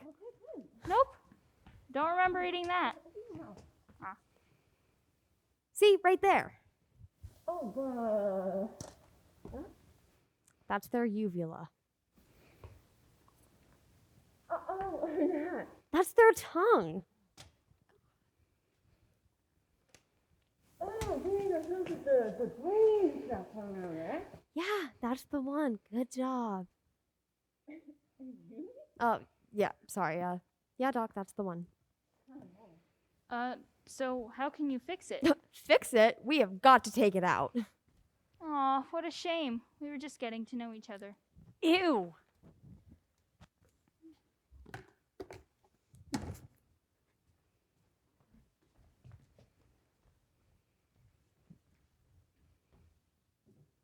What's that? Wait, that's the purple stuff from our last appointment. Grape flavor. No, that stuff has mercury in it. No, it was. It wasn't. This? Come on, anyway. Plague be gone miracle medicine? You're telling me that with your immaculate high-tech facilities, you came up with a cure of the plague? Yep. All on your own? Yep. Just a single spoonful? Yep. Okay. Wow, a miracle in a bottle. Must be blessed by the Pope himself. Yeah, it must be. Oh, so it's holy and scientific. I would call it wholly unscientific myself. There is a reason we charge a lot for it. How much are we charging? Wait, you're charging? Wait, you didn't know we were charging? Yeah, it's alone. No, 30 pesos. What the hell is a peso? About 3 shillings, 14,330 drachma, 32 yen. About 4,887 thousandths of a Bitcoin or 157 gil. I'm sure at least 3 of those things are made up. Only one of them, actually. All I have is this. So am I good to go? Oh, no, we haven't taken care of your tooth. But, sir, you saw the inside of her mouth. She could barely eat anything, let alone drink. Oh, trust me, little one. I'll find a way to do my drinking. It's fine. But, Doc, her tooth. But, oh.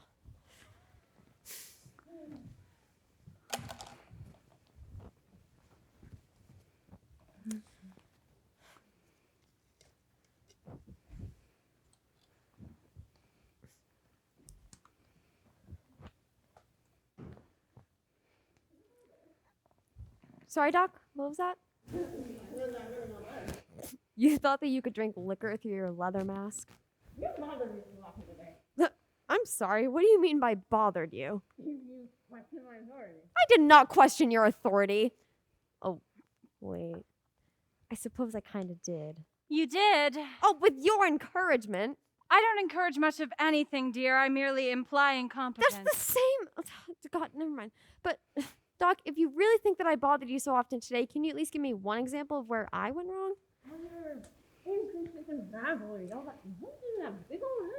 head isn't that big. And they're facts, Doc. You sound like my father. You begged for my pardon. You can have it. You kids wrestle it out. Tension's bad for the wrinkles. I'm sorry you have to hear this, Mrs. Duncan, but, Doc, this is foolish. If we've not had 1 but 2 play cases already, then we really got to start sanitizing the house. What? You're going to leave the cleaning to me? Doc, this isn't a chore like I'm a child. This is a public health issue.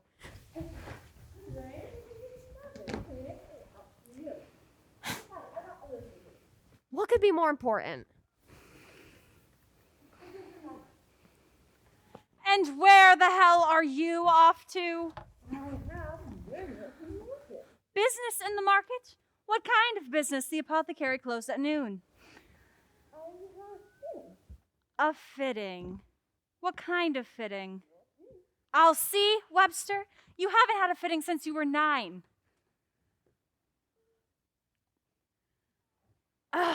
Be off with you, old coot. Don't worry, dear. I'll handle him. Goodness knows I have a lot of experience with it by now. Thanks, Mrs. Duncan.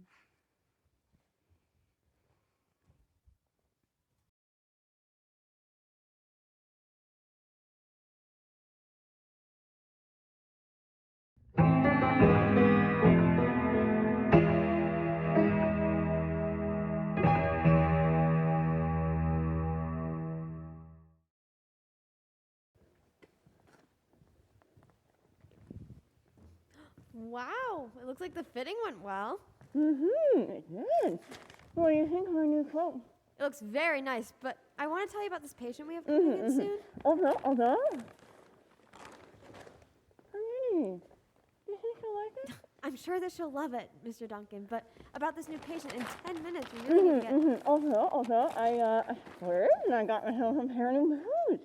I mean, it's not like we can't afford it. No, we have money. How cool is that? That's great, and it's really nice to treat yourself every once in a while. I'm sure there are rational spendings you should be making, but about this patient, we really have... Also, got something for you. Something for me? A handkerchief. To blow your nose with. Thanks. Also? And a bar of soap. How do you like cleaning things so much? Soap to clean and to blow my nose. Thanks, really thoughtful. And the best part is, they're completely green. Another set of pennies. Great. Free handouts. Just a bowl outside of the door. Even better. Hang out where they were.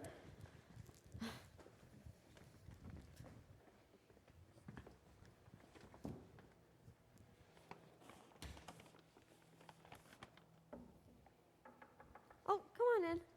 Doc, the patient's here. Here, why don't we have a seat? So, what appears to be the problem today?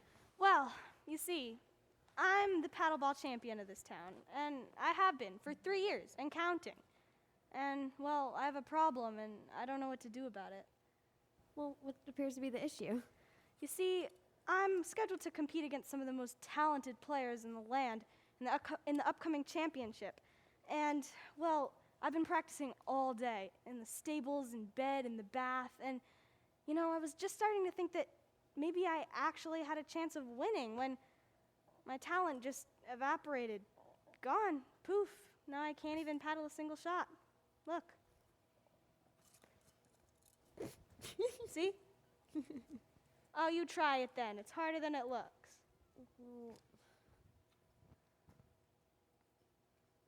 See? Well, I'm not the paddleball champion. That's you, my friend. Yeah, well, I won't be for much longer if this keeps up. I've never really heard of somebody's talent just disappearing like that. Are you sure it's just not all in your head? What's going on here? Oh, you see, our patient here has a bad case of paddleballitis. Get it? What's that? Paddleballitis. It's a joke. You can laugh, but if we're being serious, I think it just might have something to do with the stress. I mean, the body reacts in weird ways when put under pressure, right? There was this one case where this guy was studying for a spelling bee, and he completely forgot how to read before the competition. Poor man had to start all over. But there's another instance in 1612 where the guy had a little bit of trip. Yeah. Could you do anything? What? Oh, could you show him for me, please? Oh, sure. Not pneumonitis, but the plague. How could this possibly have anything to do with the plague? Sorry, what? He says that you have the plague. The plague? First my paddle stops paddling and now I have the plague? No, I don't think you understand. He says you can't paddleball anymore because you have the plague. What? How does that work?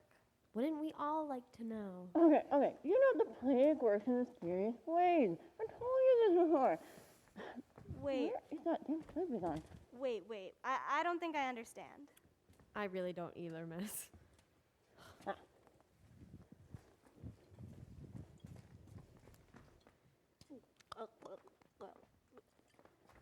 He says you're cured. So, does that mean I can paddle now? We'll all be hog-wallered! Look at that! Oh, my title is saved. Thank you, thank you, thank you. Oh, how can I ever repay you? I know. I'll make sure to mention you two in my post-game speech. Well, actually, there is one way you can repay us that isn't mentioning us in your post-game speech, you know. Oh, I need to pay you, don't I? Debatably. Yes, we do accept many forms of payment, as long as we do get paid. We take Visa, MasterCard, coins, paper currency, doubloons, dinar, rubles, Larry, Bitcoin, and real. I'm sure none of those things are real. They may not be actual currency yet, but at least one of them is real. Wait, was that supposed to be a joke? Anyway, do you have the note for me? Here. I haven't paid enough pain. Thanks again. Don't forget to tell your friends about my miracle medicine plague begun. Oh, don't start with that. You know that it's just a placebo. No, it's a plague. You know that was all just in her head. There's no way that she could paddleball like that. No. It was all in the plague. Obviously not. God, I can't deal with this tonight. I'm going home.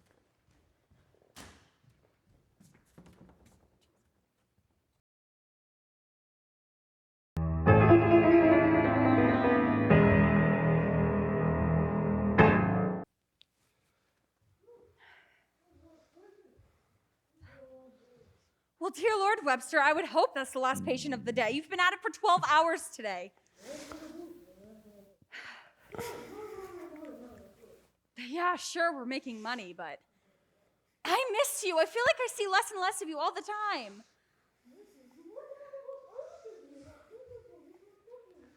It's the only way I've been able to even speak with you. You haven't had a spare minute for me, your wife, in weeks. So I quit from the sidelines to try to get a reaction out of you. What kind of marriage is that?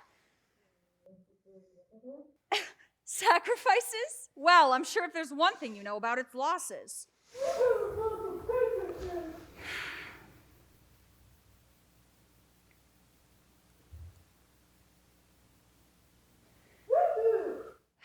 Yes, dear, I know. And I'm thrilled that you've somehow managed to break off your slaughtering streak. I can't for the life of me figure out how you did it, but of course I'm glad. But at what cost?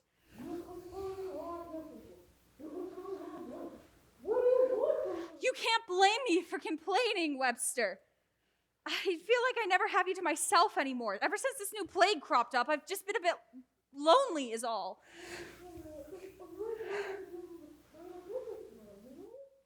Yeah, business is booming, and I'm certainly grateful we don't have to scrape by day anymore, but...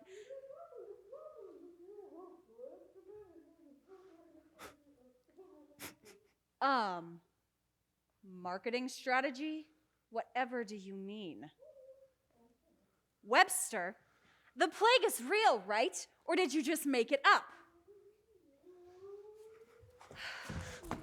Sir, I never gave you a proper introduction. Ow! Get out! Where did you know who I am? Madam, this is a matter of utmost importance. This is no bit.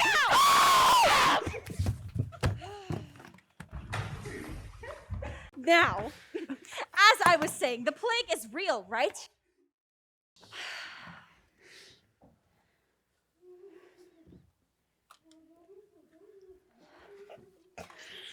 Wide variety of symptoms. Of course. Is that where all this money's been coming from? You've been telling people they have the plague no matter what they complain of? Oh, well, Jesus, Webster, if that's what you have to do to drum up business, maybe this just isn't the business for you. Typical? What do you mean, typical? You keep your high end right down there. You do not come up here until you're washed off.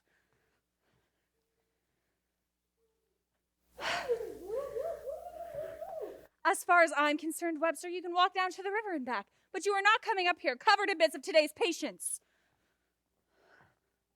I don't care, Webster. You need to wash up.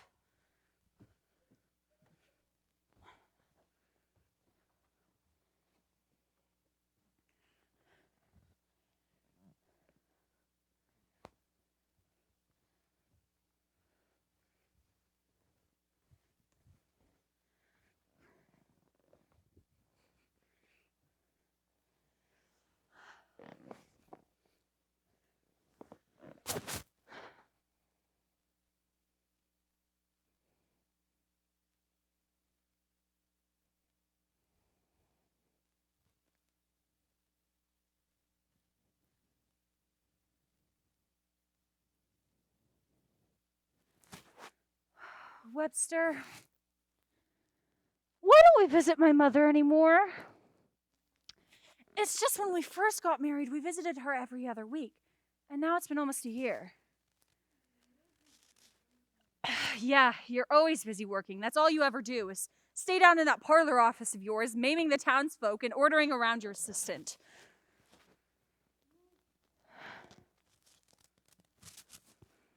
What was that, dear? Yes, Webster, this again. Not like we covered it all earlier. You're right, Webster. I've never supported your work because you've never been any good at it. And now you're just committing wholesale fraud on unsuspecting country folk. Not to mention, I think that maybe this new assistant of yours may have something to do with your magical improvement as of late. Because there's no way in hell you could do this by yourself. Yes, it's true. I know it is.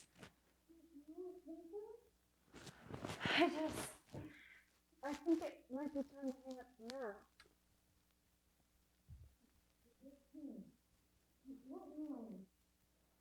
I know, but please, soon, for me. I know. I know.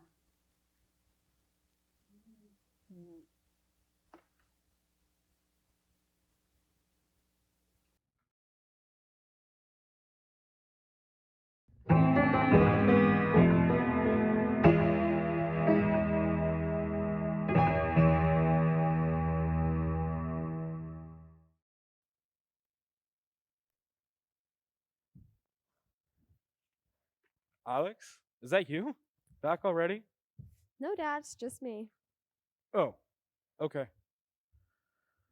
Aren't you gonna ask me how my day went? Yes, of course. How could I forget? How was your day? Oh, it was fantastic, Dad. I'm glad to hear it, child. Thanks, it means a lot. You know, I saved 4 people's lives today. If it weren't for me and the doc, then those people would be dead or dying. Do you get that? Yeah, I get that it might seem that way to you. What do you mean? All I'm saying is I understand where you think you might have saved their lives. I don't just think it, I know it. Just how exactly do you know it? They could as well die tomorrow and it'd all be for naught. Besides, how can you possibly trust this modern science of this age? This modern medicine you practice is just as likely to see a man to his grave as it is to see him to a swift recovery. I know that it's flawed, Dad, and I know it has its problems, but think about what I have done. Think about what it means to those people. That's one more day they get to spend with their families. That's one more day. It's one more day of struggling to get by and then croaking regardless. How can you even say that? What if it was Mom? Don't you bring her into this. Why not? All I'm saying is that if we could have had one more day with Mom, wouldn't that have been worth it? Well, of course it would, but that's different. There's no need to waste your days away practicing this quackery. What would you rather I do? Work in the fields? Can't you see how this is much more rewarding than that, Dad? There's nothing wrong with working in the fields. The doctor thing was your idea. Yeah, you're right. It was. Care to know why? Why? To get you the hell out of this house. Oh, that's what it's always been about, hasn't it? How dare you? I've loved and supported you all of your years under these roofs.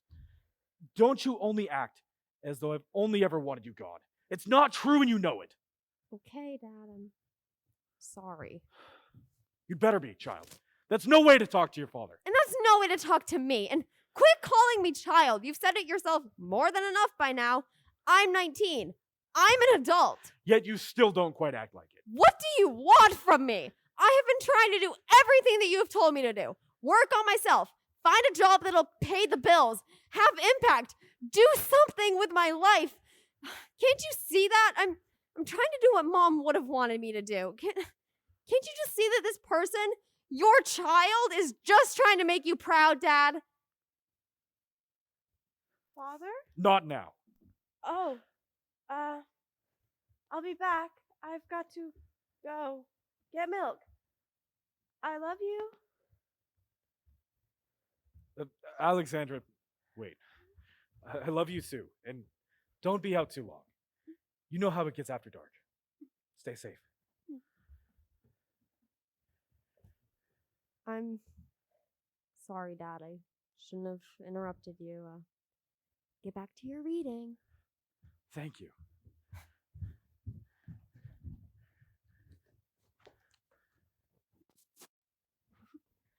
What was it about this time, Father? Love, must you be so excited about it? Oh, I didn't know you were so mad. Avery must have done quite the something. That is none of your business, child. I'm sorry, Do you want to hear about work at the dress shop or how my newest suitors? To be quite frank, my dear, I wouldn't like to hear about much of anything right now. I've got a lot of thinking to do. Father, that's quite rude. I was just trying to lighten the mood, and that's how you respond? Alexandra! I apologize for my curtness, but what I said is true. Now, could you please make yourself scarce? Oh. All right. If you insist.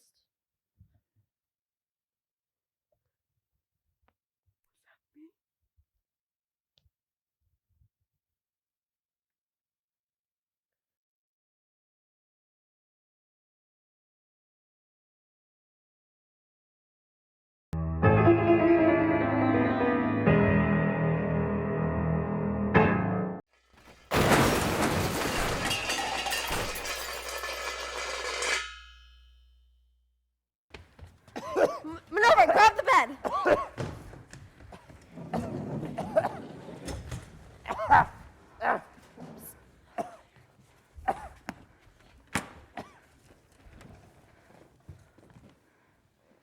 Well, it's a plague.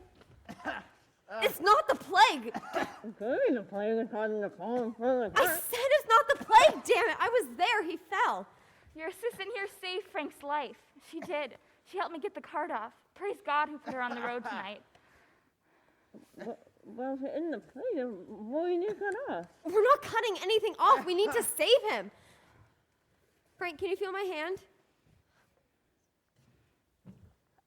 Is that Hopper?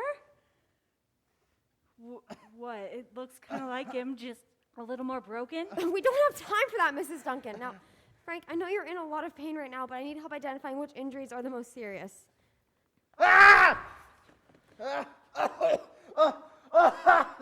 he's having trouble breathing. We must breathe. No.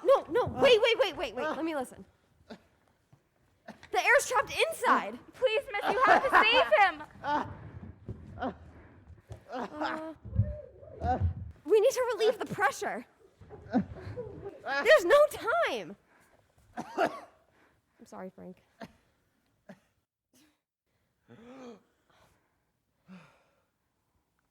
Oh, thank you, doctors.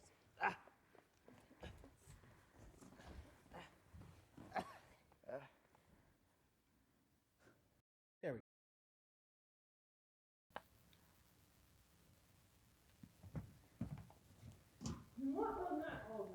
What was what all about? Acting like the doctor? I'm the doctor here. Yeah, I know. You're the doctor. You're only my apprentice. Don't go forgetting it. I may just be your apprentice, but I'm the one who saved his life. How are you wrong?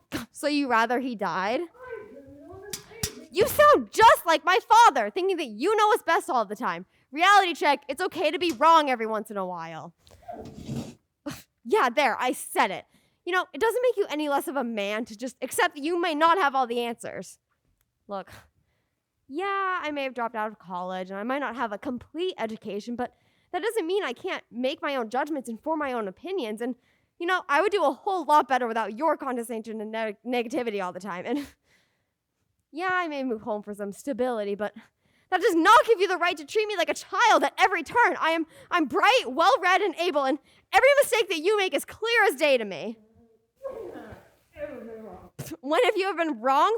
When are you ever right? You can barely treat a cold. You almost cut a baby out of a woman's stomach, convinced it was a tumor, and your amputation skills are subpar at best.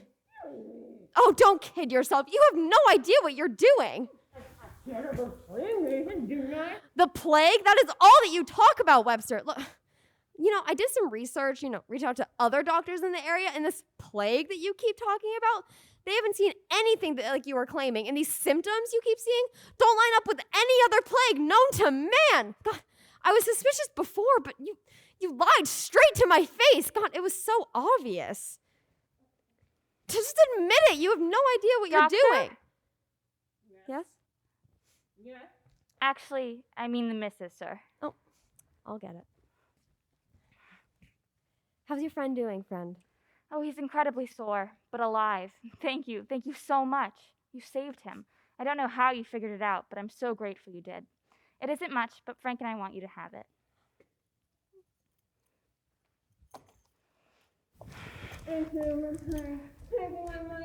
A2 what? Oh, no. It isn't what you think. No, just let me explain. I didn't. Stop saying that. When have you ever acted like a doctor? I tell you everything you know. Gave me the job? Pff, I earned it. You haven't taught me a single thing. What? You tell me. Oh. You want me to leave? Yes. Don't ever come back. Okay. Okay, fine. I'm going. And trust me, I don't plan on coming back. Ever. I mean it.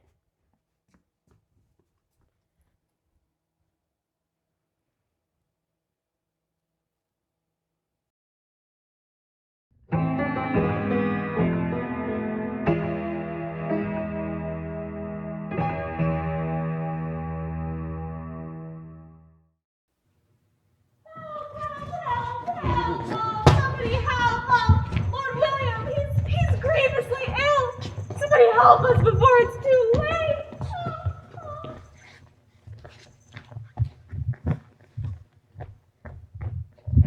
Well,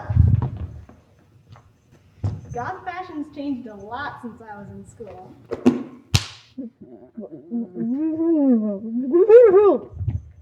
Whoa. Are you like deaf or something? Not deaf. Well, you know what they say about deaf people, right? Doesn't matter. They can't hear it.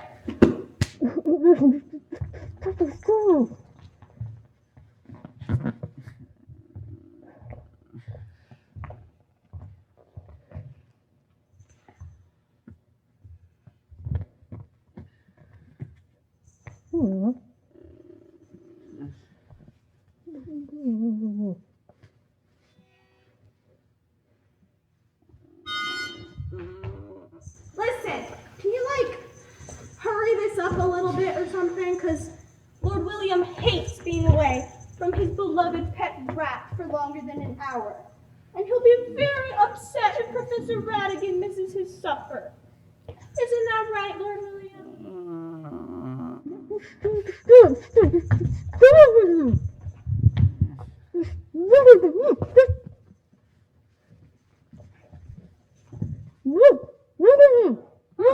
That's no big deal.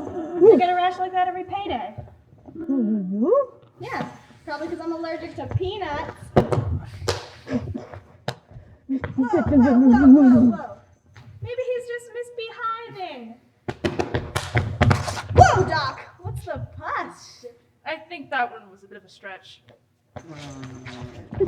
Don't let your rage boil over. Wait. He'll be okay. Won't he? Listen.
Kangaroos are just rabbits really good at soccer. Listen.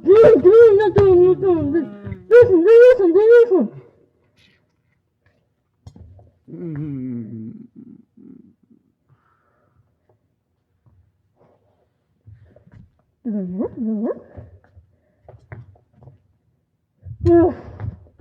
it doesn't work. I'm trying to move the instruction.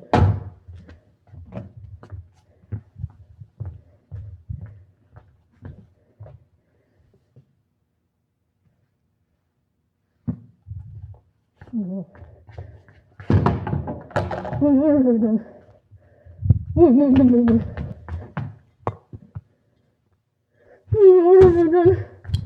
Oh God, no, no, no, no, no, no. No, no, no, no, no, no, no.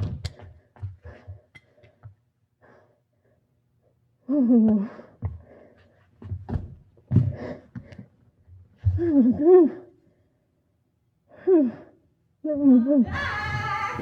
Did you miss me?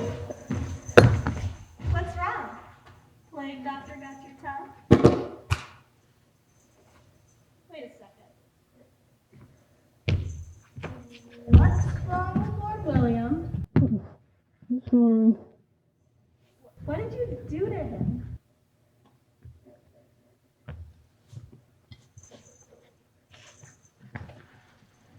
Arsenic. Arsenic! You poisoned him!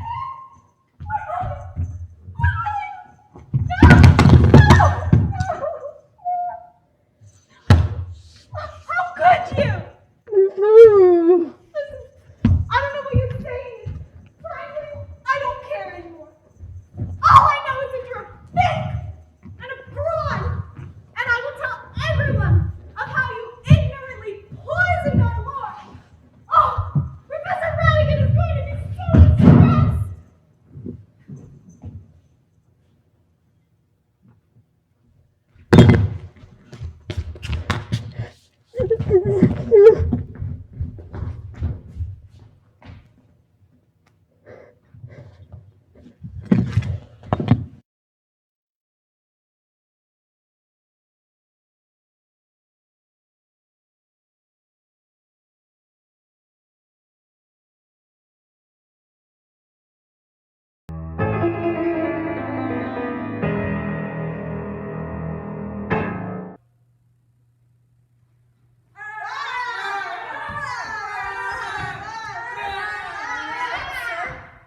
Good Lord, where have you been? Running? Running? Running from what? And what's all that noise outside? Not what I've been running. Wow, that's awfully helpful. Doesn't tell me what the noise actually is. It's not good. Well, I could have figured that out by myself. Are you really going to make me play 20 questions, Webster? You know I've never been any good at with 20 questions. This is serious, Vinny. Oh, I know it's serious. 20 questions is always serious. He's an angry mob, Minerva. They want me dead after what happened yesterday. An angry mob? Well, that's not good. Duh. Well, why is there an angry mob after you? I killed a lord, remember? Oh, yeah, the Lord. But people die in your care all the time. I mean, I don't see what they're making such a big deal out of. Minerva, he's a lord. That is important. People are furious. I mean, okay, like, sure, he's important, but I still don't see the big deal. You killed our Lord. He was important to me. Now who will collect my taxes and profit off my labor?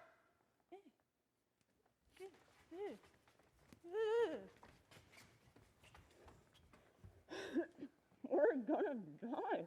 You are not gonna die, Webster, my word. You are going to live long enough to quit, or at least retire. No, they're going to kill me. They are not going to kill you. My word, Webster, you are so dramatic. Just like that boy next door. What's his name? Billy something? Shakespeare, Rakes, queer, fear, whatever. It's on the tip of my tongue. He's always been such a little thespian. You know, singing songs, play acting, and all the rest. I wonder what his father's going to tell him. It is just simply not the market for that. Everybody wants to make plays. And I mean, who's going to pay a kid like him? It's too bad. If only he had a little bit of talent, he could be something someday. And you'll never guess who I ran into at the market today? Lady Mary Ann Shackelford. You know, the one that was like widowed a few months ago? Seems to me she's getting on fine without her husband. Seems to be enjoying it, actually. You know, they say that she did him in herself. Poisoned his medicine. It is so hard to tell what is in that mercury these days, so I wouldn't be surprised.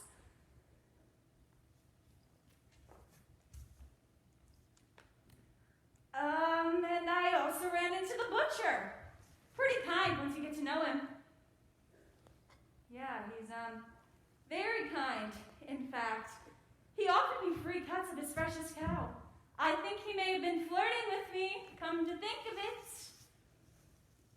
Jesus, Webster, are you even listening to me? Are you deaf? No, I'm not deaf. What kind of mom wants to kill me? Do you not understand? Jeez, no need to be so harsh. Is the mob bothering you, hon? You want me to deal with it?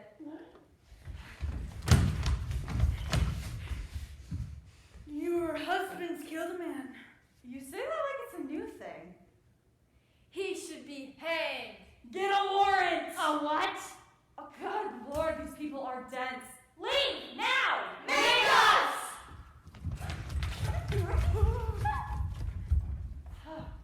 Now, as I was saying, Lady Mary Ann Shackelford was in the market today, and first off, rude to interrupt someone like that. Second, we are not ruined, Webster. We can't be ruined. We've always been ruined. You can't fall if you're already on the ground. You know that.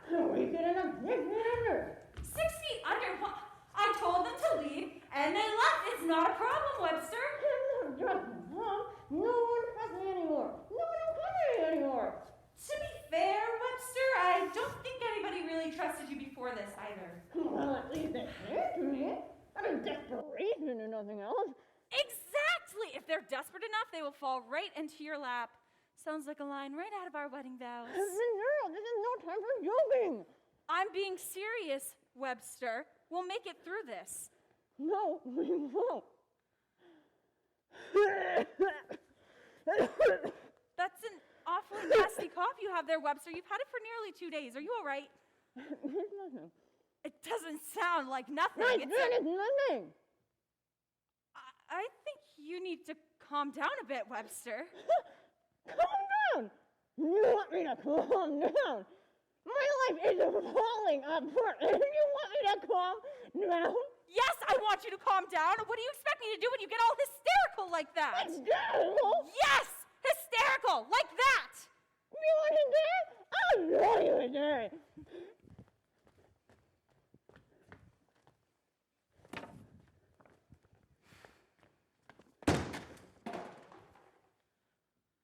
Wow. If that were any less anticlimactic, I may actually have been threatened, but it wasn't, so I'm not. Instead, I'm going to the market. And I expect you to have calmed yourself down by the time that I get back. Oh, and Webster? Yeah? Do the dishes while I'm out. Thanks.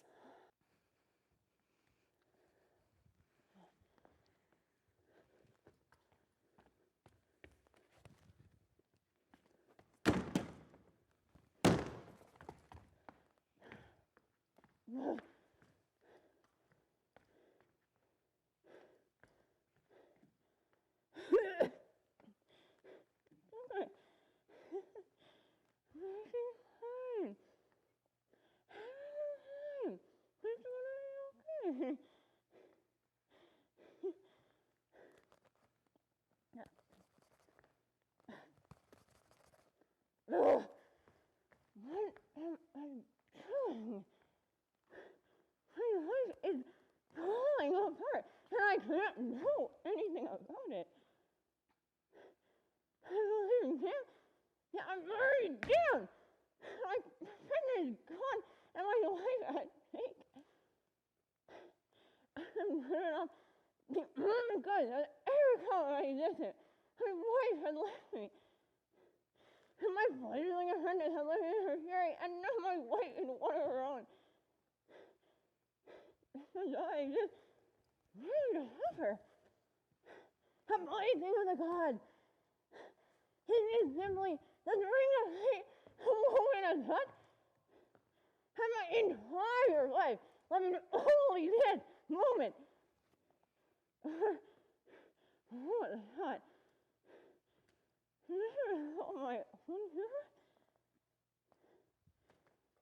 Whatever the case, I look down to God, the very universe itself, and say, please, have mercy. I am, after all, but a man.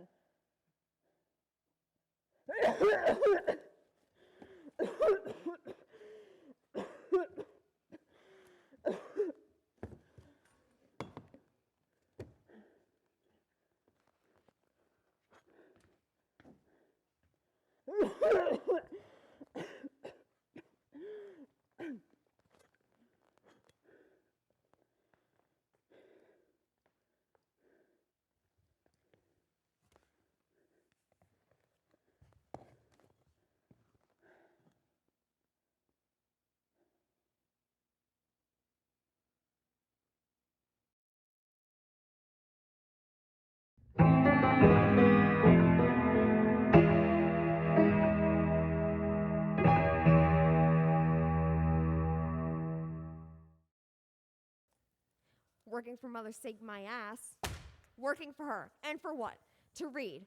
Read these dusty old books day in and day out. Something wrong with that, Dad? Huh? Or do you just want me to get a job? Ugh, great, a job. A blasted job. A job that disembowels and disembowels peasants of all shapes and sizes. Death does not discriminate. Now that is a cryptic truth. God. Modern medicine is a farce.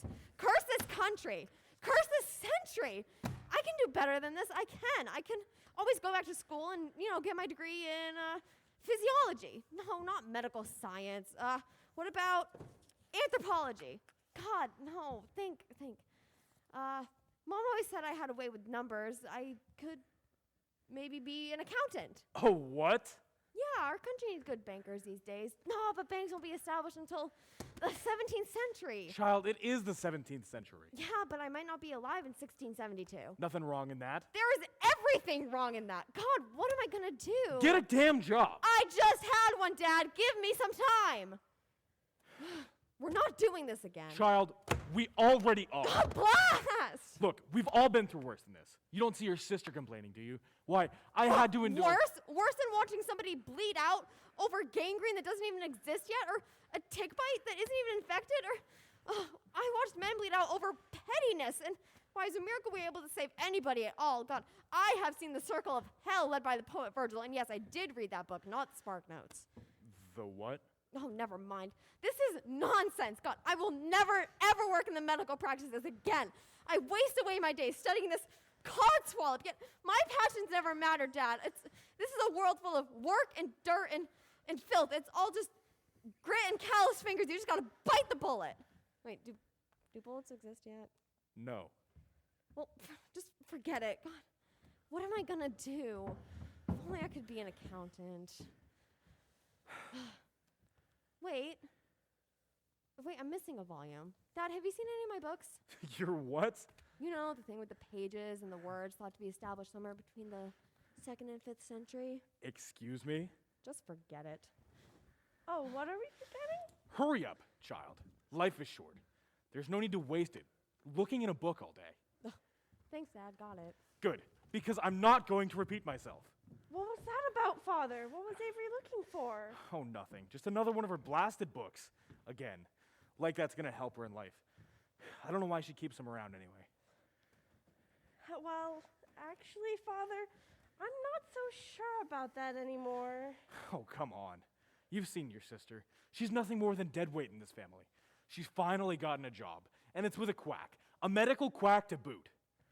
But, Father, didn't you encourage Avery to apply for that job? Hey, did I ask for your opinion? You're right, of course. You're right, I'm sorry. It's just, well, Avery seems to be somewhat respected, and that Duke I was telling you about, the Duke of Banterbury, he seems to be somewhat impressed with her, and he doesn't notice me as much. Maybe... Look, Alexandra, whatever you're thinking, just don't do it. I'm sure that if you continue as you are, he will notice you, and if he doesn't, he's not good enough for my precious daughter anyway. But, Father... But nothing. I need you to promise me, Alexandra. All right, Father. I won't do what I was thinking about. Good. But that doesn't mean I won't do something. Now, Alexandra, think. What would a cute, bold squirrel do?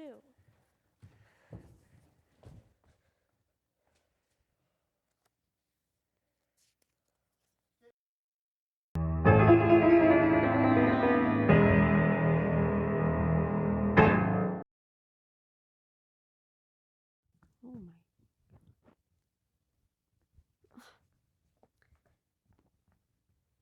Let's try to just make this quick. Oh, there it is. Ow! What the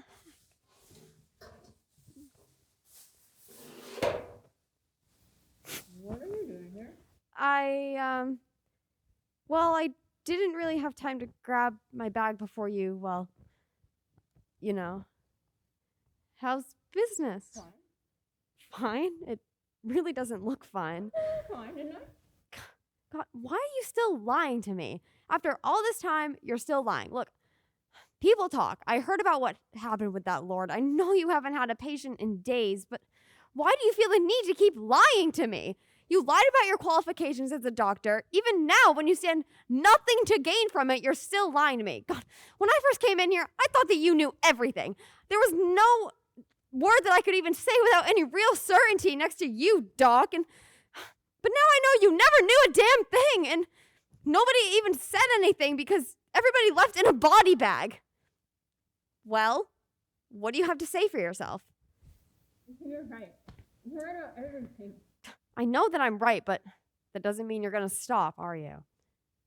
That's what I thought. What did you mean I can't stop? Why don't I do? You're supposed to live. You could have stopped years ago. Look, there's so many other ways to provide for your family, one that doesn't involve killing people. And with what little reputation you had is ruined. I can't think of anything that would save your business at this point. What? What? What? You could save my business. No, we are not doing that. I have no interest in being an assistant to a quack. Fine. Okay, bye.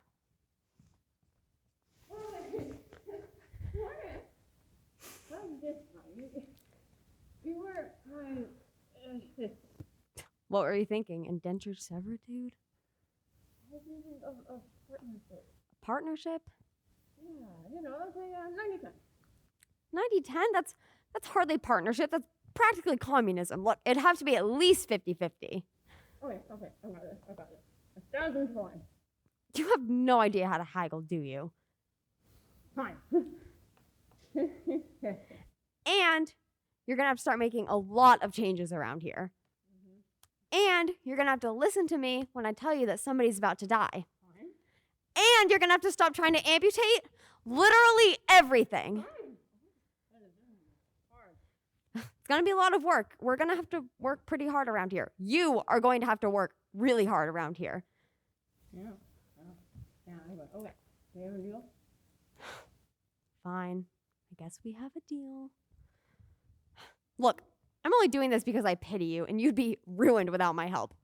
And my dad will get off my back about having a job, but I still think this is all a horrible idea, and I don't trust you anymore. Yeah, whatever. Oh, the hell is it? Celebrate? We're not celebrating. We have so much picking up to do. Listen, you grab the broom, and I'm going to start picking up around here.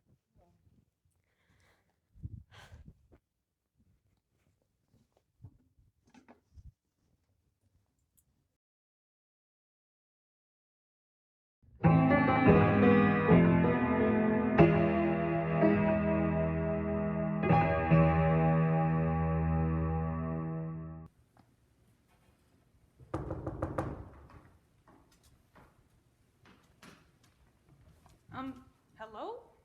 Hi. Webster, we have a patient. Webster? Webster! Good, you're awake. Come have a seat, and we'll fix you right up. What brings you in today, miss? Fail. Now my leg hurts. I something fierce. They only wanted me to go to some fancy doctor to get it fixed, but I don't have the money nor time. And taking into account the chance that something might go wrong, I figured it might be waste. And I'm getting up there in years, and I figured if you killed me on accident, it'd be no big deal. Oh, but ma'am, you're only 40. Yes, that's my age. You don't have to remind me how ancient I've become. I know it every time I look at my grandkids. Soon, they'll be looking to get hitched as well. I don't think you understood me. Ma'am, you're only 40. Kids stop to stare, and I have people trying to help me cross the road. And well, I'm grateful for their efforts. I refuse to be a relic. Ma'am, you are only 40. You're not gonna die. Well, soon, if the odds are in your favor. Let's just hear what the doctor has to say.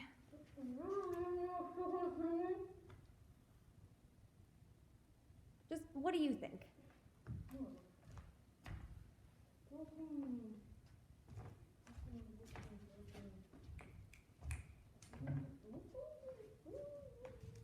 He just says that it's a broken leg, but we're gonna fix it right up.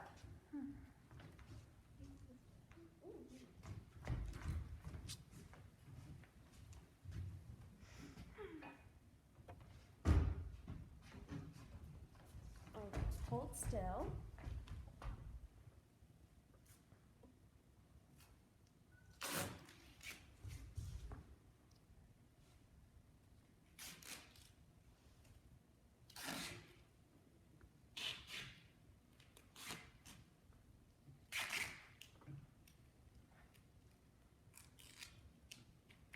There, you should be all set. Not too shabby. It doesn't hurt to stand. Not bad for bare old doctors. Oh, no, ma'am, I'm only 19, and the doctor here just crested 30. Oh, dear. If I live long enough, I'll be sure to make it to both of your funerals. Wait, what?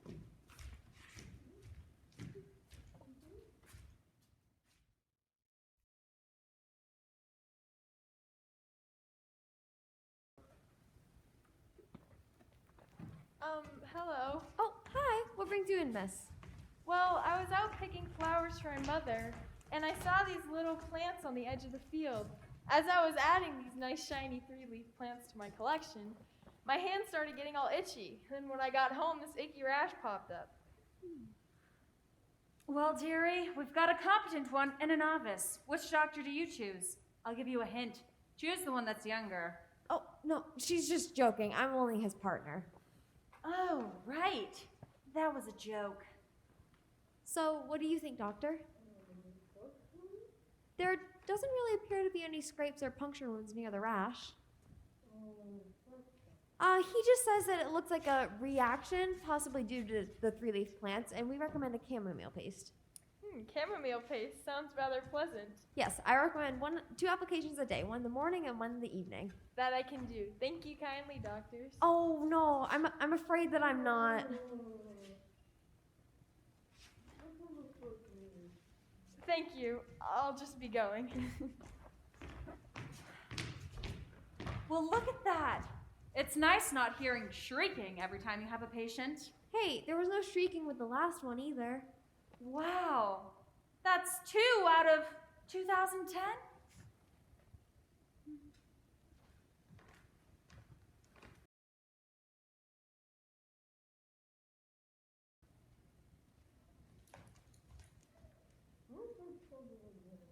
Yeah, you should definitely go boil that. Oh, look at that. A little hygiene. It only took a decade. Oh, great, good thinking. Maggots will help prevent infection, definitely. Ugh, I cannot wait until medicine evolves past maggots. No, Webster, I'd actually say there's a bit of a chill in here. Are you feeling all right? You've never complained about the heat in those robes before. Maybe it's a sign you should hang up the mask. What? Can't blame a girl for trying, can you? Has this floor always been red? Is that just me? Am I seeing things or just bleeding out? Both. Great. Thanks.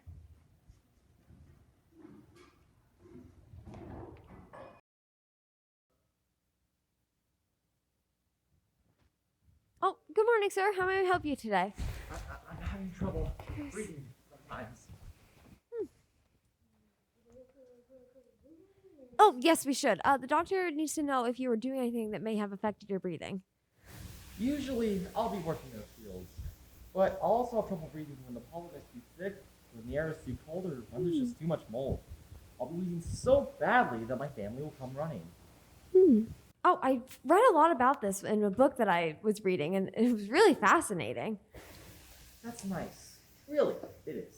But the more important question is, did the book tell you to treat it? Because all those words mean nothing if you don't know how to help me. Okay, let me just go confer with the doctor, and we'll see what we can do for you.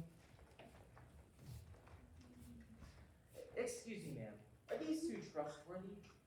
I know they helped old Addie and Maple with the rash, but didn't WE.B kill Lord William? Frank?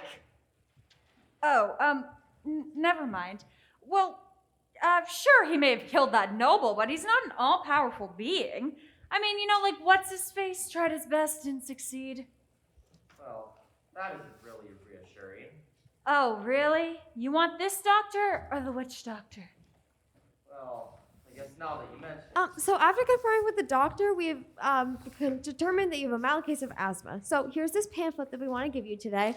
It shows examples on what to do when you're responding to an attack. So one of them says that you can sit straight up, take deep, slow breaths to slow down your breathing, and if you can, try to stay calm through everything. Stress will only worsen it. And if you can get away from what caused the attack to happen, for example, you could go sit in front of maybe boiling water in the winter. Just try not to do what you were doing when the attack happened. And here's some tea for you. It'll help soothe your lungs. Do you got all that? Yes, I think so. Is that all I have to do? You all set to Right. go? Well then, thank you, doctors. Maybe you should try it too. Yeah, maybe.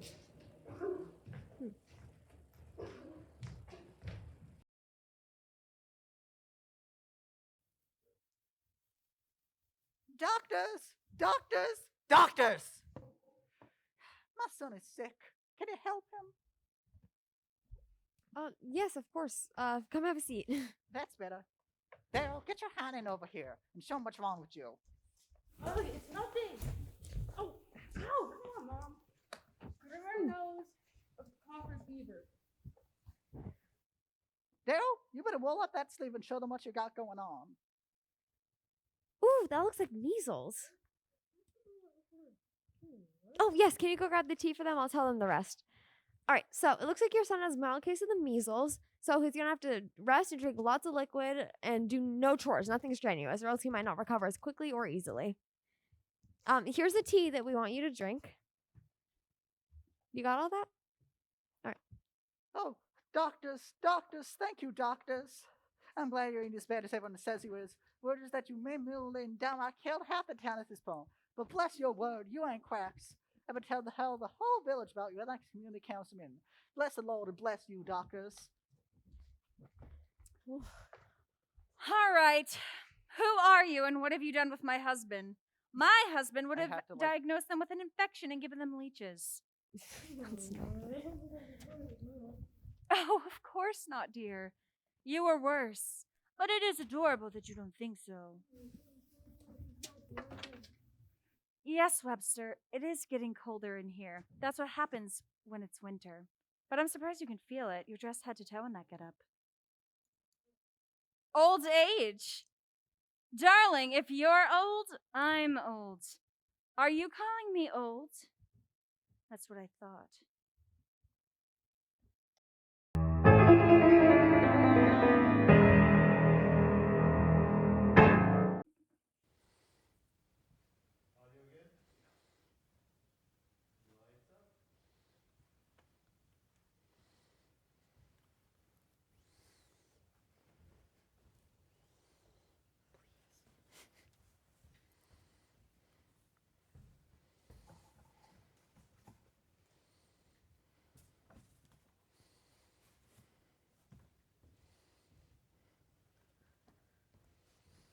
Good morning, Dr. Duncan. How are you doing this morning? Good. I'm thinking about these patients. Hello to you too, Avery. I'm doing great. Thanks for asking. Well, good morning to you too, Mrs. Duncan. I'm glad you're doing so well. So, Doc, any new patients today? Well, that's great that you have a good feeling, but that cough's getting pretty bad. Are you sure you don't want me to take a look at it? Look, Avery, you've got two choices here. You can either believe this old coot when he tells you you're fine, or you could use your brain. What do you mean? Why do you say that? Because, Avery, this man is horrible at taking care of himself. I mean, you've seen him trying to eat through his mask. He has the common sense of a doorknob.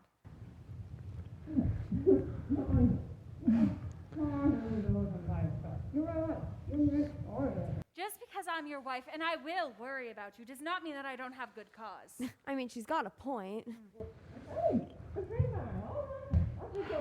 Oh, stop. We haven't betrayed you any. We're just too damn nice to tell you what you want to hear. You hung up my sign? I thought you threw it away.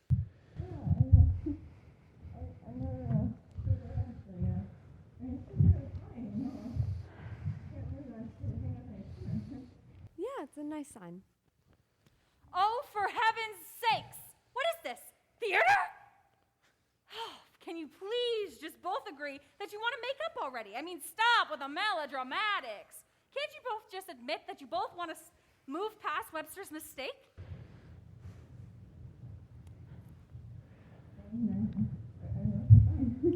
Yeah, it's a nice sign. We should keep it. My word, if you two keep this crap up, my hair will be Snow White within the year. The last thing I need is more ridiculous nonsense stressing me out.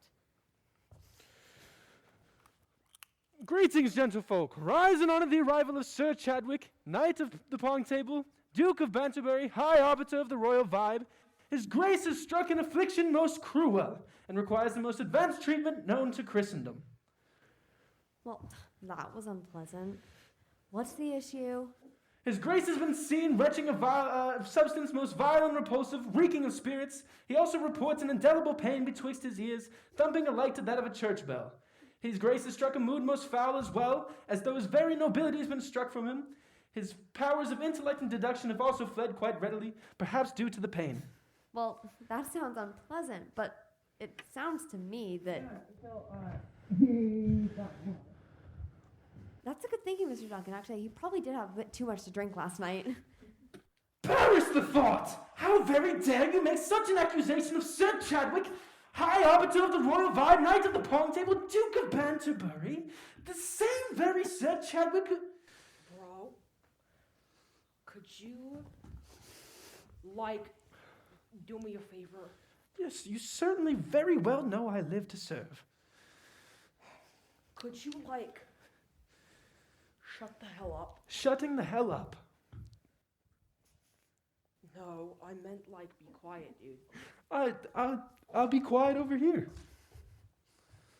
Could you just, get the hell out of here? You're killing me, dog. You know very well I would never even consider I'll be outside.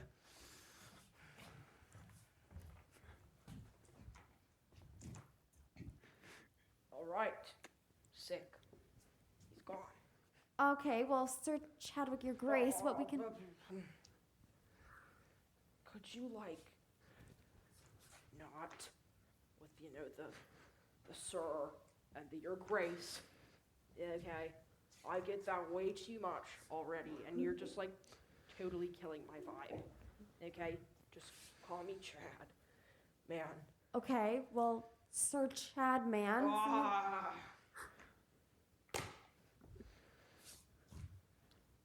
Just Chad. Okay, Chad. In my professional opinion, and from what I heard from your herald, last night it seemed like you may or may not have woke up this morning with a little bit...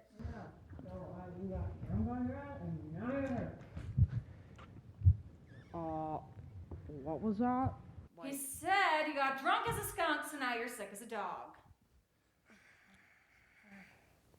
Wow. Okay, thank you. Thank you.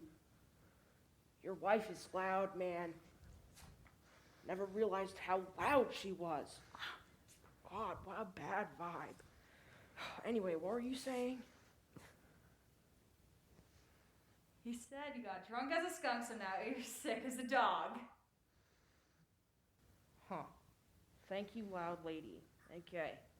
Yeah, pretty much. Was out with the boys after the tournament last night, and, you know, you're looking at, the Lancer in the kingdom. Got most valuable polearm 3 times in a row. Thought it was pretty sick. So did Lady Geneva. She was, giving me looks the whole time. You wouldn't believe it. I know she wants me. And you were saying... Yeah. Yeah, she was giving me looks the whole time. That's what I said. She totally has the hots for me. And, you know, her betrothed is, like, super jealous. Because, you know, like I said, she's always, looking at me when we joust. But, he wasn't even at the Third War with France. So, like, can you blame her?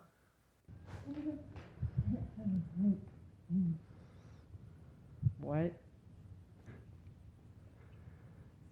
I knew when this guy came in here, he took a couple morning stars to the head. No, dude. Nobody uses morning stars anymore. It's all about lances and halberds. Pole arms are where it's at. Look, could you please just get to the point? Yeah. So, I was out with Sir Thadwick, Archduke Francis, and Lord Tate, you know, the boys.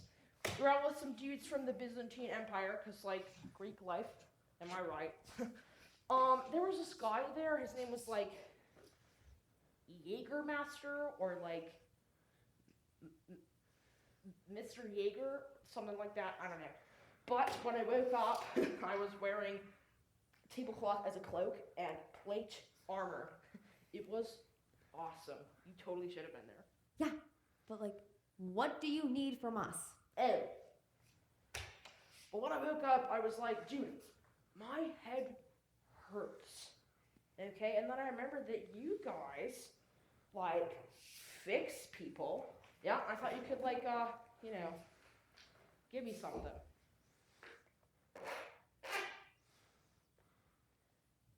Best I got was, the alchemy dude gave me this. Called it, like, dog hair or something. Didn't taste like dog hair.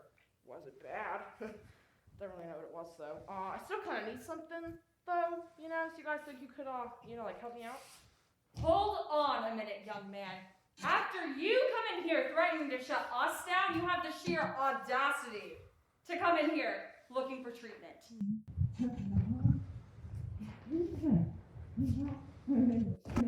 Webster! Whoa! Webster, what's going on? Come on, Webster! You know, that's like a pretty good point. But, you know, I was still thinking you could, like, you know, give me a little something. Cause,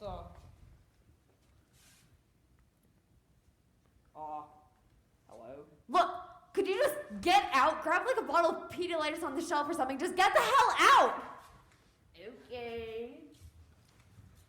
Odd, okay. Like, well, thanks, I guess. But, good luck with that. What's going on? Just... Wait, stop, Minerva. Don't come any closer. He has the plague. What, the plague? I don't know. He must have gotten it from one of his patients. Oh, no. But how is this possible? The plague is a lie. Well, this one isn't. God, what was he thinking? God, why did I miss all of these signs? Oh, it's the plague, clear as day. Are you absolutely certain? God, I'm as certain as I've ever been. Look, the signs are all here. Fever, swollen lymph nodes, bleeding under the skin. God, why didn't he say something? Maybe he didn't realize it himself. Well, he should have. He could have died. I'm surprised he isn't dead already. Oh, don't say that, please. What are we going to do? Oh, well, he'll definitely need antibiotics and an intravenous line, and he'll need to be quarantined. Do you know if he keeps any streptomycin around the house? Oh, what's that, some kind of bug? No, it's an aminoglycoside bactericidal antibiotic administered via intramuscular injection. Oh, I think we're fresh out of that. No, that's okay. I'll just go see if we have any in the back. Oh, you foolish man, you foolish man. For years I've been practically on my hands and knees begging you to quit this job because I knew something bad was bound to happen, and happen it has. Was killing poor Lord William not tragic enough for you?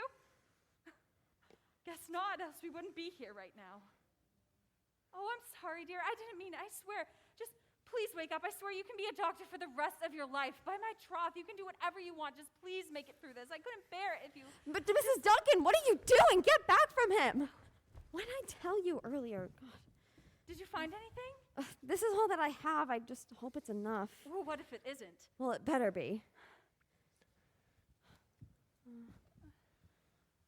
Oh, there. Did it work? Well, I don't know yet. We'll need another injection tomorrow, and we'll check up on him. What is that? Why is he doing that? I don't know, Mrs. Duncan. There's a lot that I don't know. We just have to wait and see. Wait and see? My husband's life is in your hands. You have to be absolutely certain, Avery. I'm as certain as I can be. Can you just trust me? Look, I know he doesn't trust me, and he probably never will, but can you trust me? All right. I can trust you for now, but I'm staying with him until he wakes up. Actually, you probably shouldn't do that. You could, get infected. He needs to stay quarantined alone. Oh, if you insist. Oh, I feel so useless. Oh, come on, Mrs. Duncan. We have patience. I need your help. Okay. Look at me. He's gonna be fine. I promise. Okay. Come on.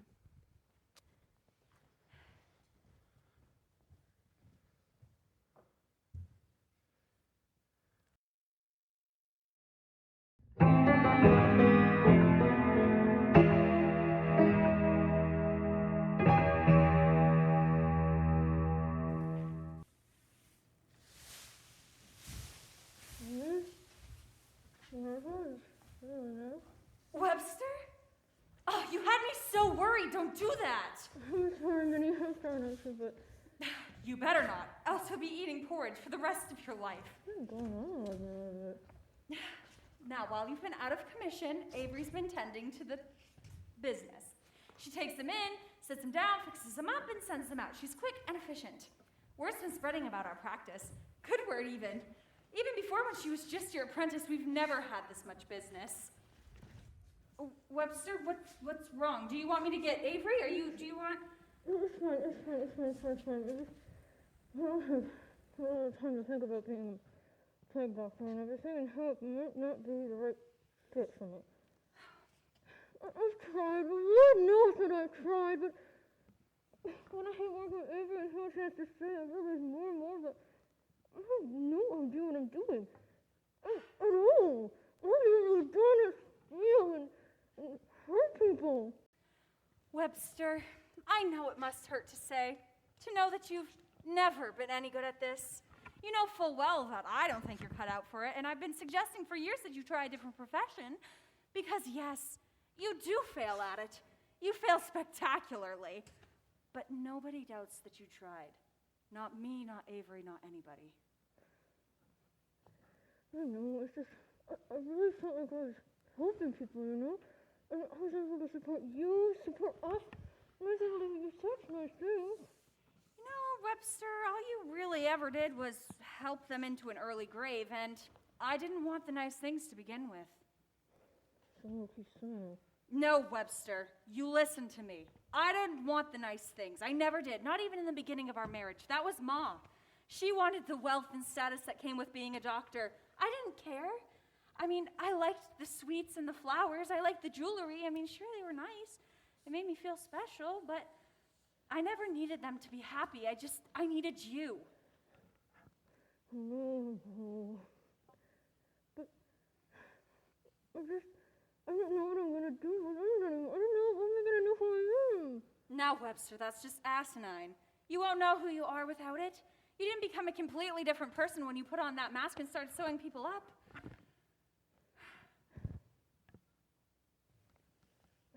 I wish you're right. It's just, what's going to happen to the office? What happens to the tools? What happens to the mask? We'll figure it out, Webster, even if it means going back to the simpler life. There's always work for farmers, tailors, leather workers. Heaven knows you have work with skins. And, you know, the business is clearly making money, so we could sell it off, and I'm sure the tools will go to good use with someone. Avery. Avery, what? Nothing. Just an idea.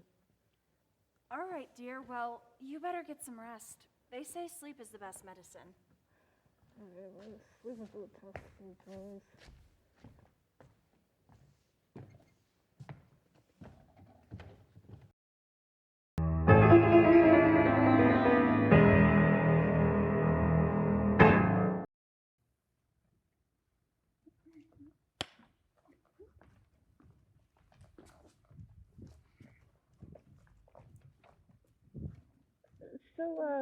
So we've done some thinking, maybe.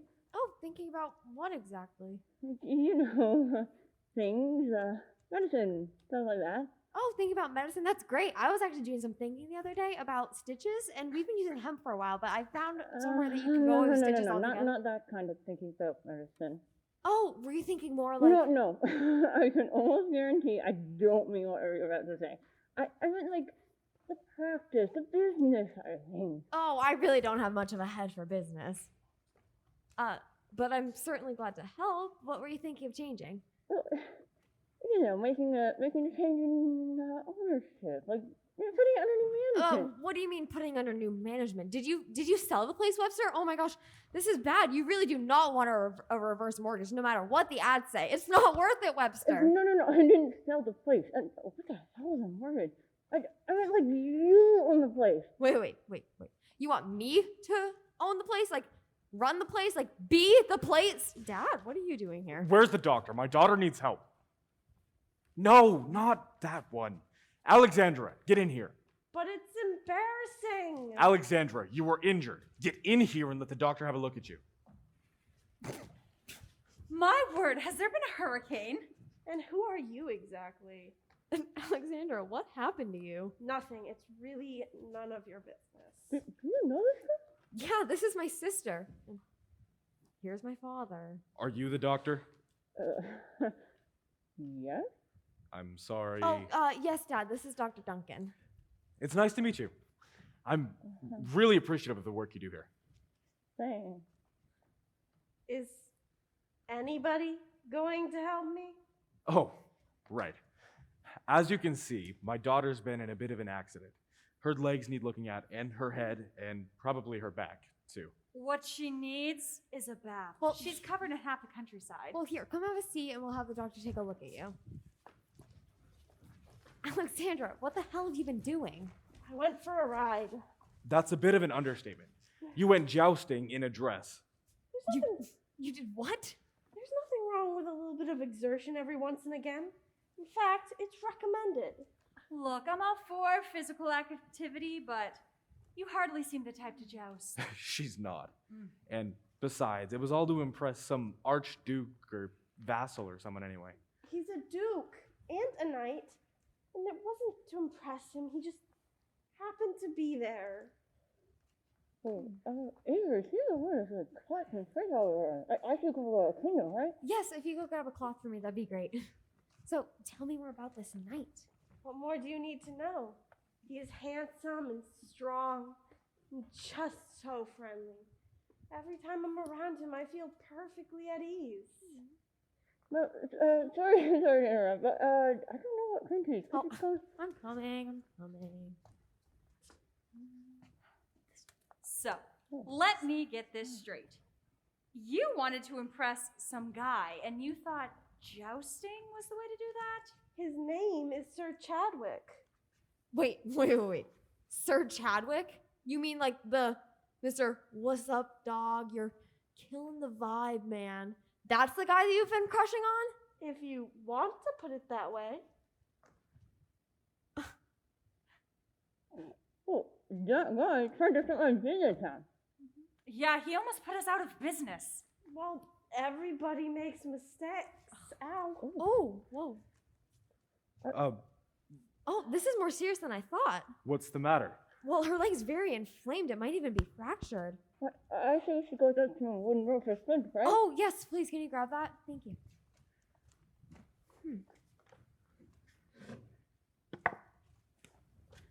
All right, Alexander. Hold your leg still for me. Here, if you just grab that. Thank you. All right, this won't hurt at all.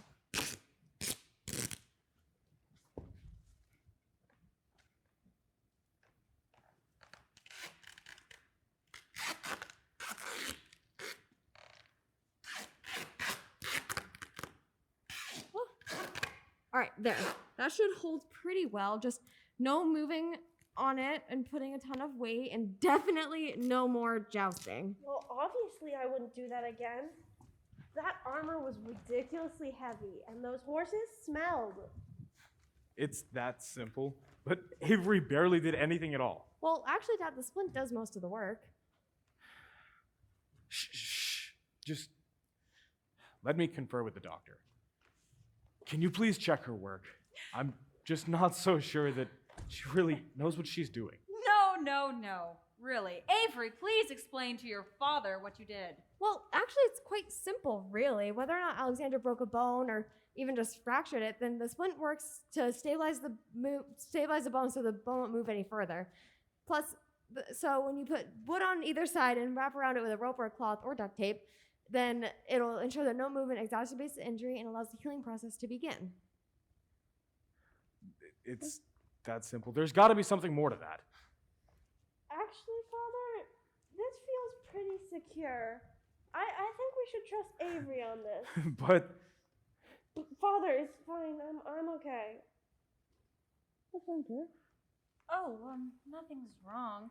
I was just thinking that Sir Chad, he's been by here a couple times. He seems like a nice enough fellow, if a little rowdy, but I wonder why he didn't stop to help her. Whoa! Hear ye! Hear ye! Yeah! Hear ye!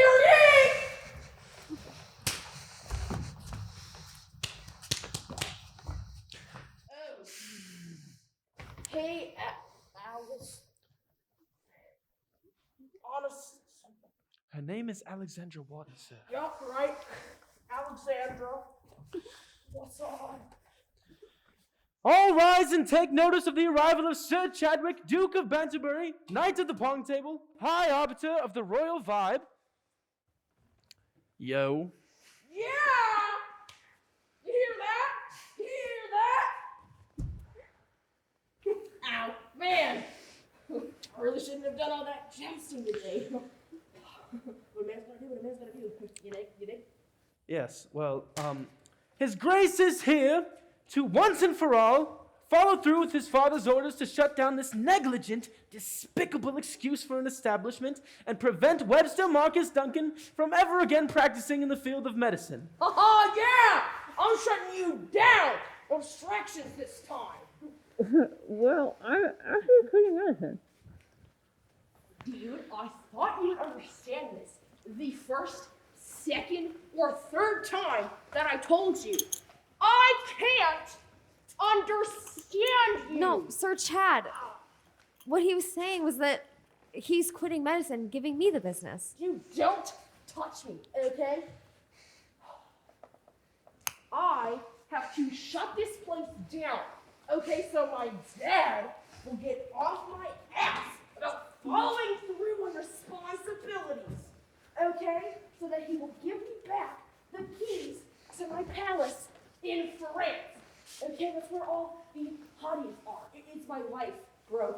So please, shut down your business. This has nothing to do with the doctor or the business, does it? Listen, you don't know. You have no idea what it's like, man. I'm constantly criticizing overbearing father who isn't happy with anything you do. I try, and I know I get distracted, sometimes for days or weeks, or the one time I was gone for 6 months. But it's always so hard trying to live up to your dad's expectations. Oh, Sir Chad, bro. I know it all too well.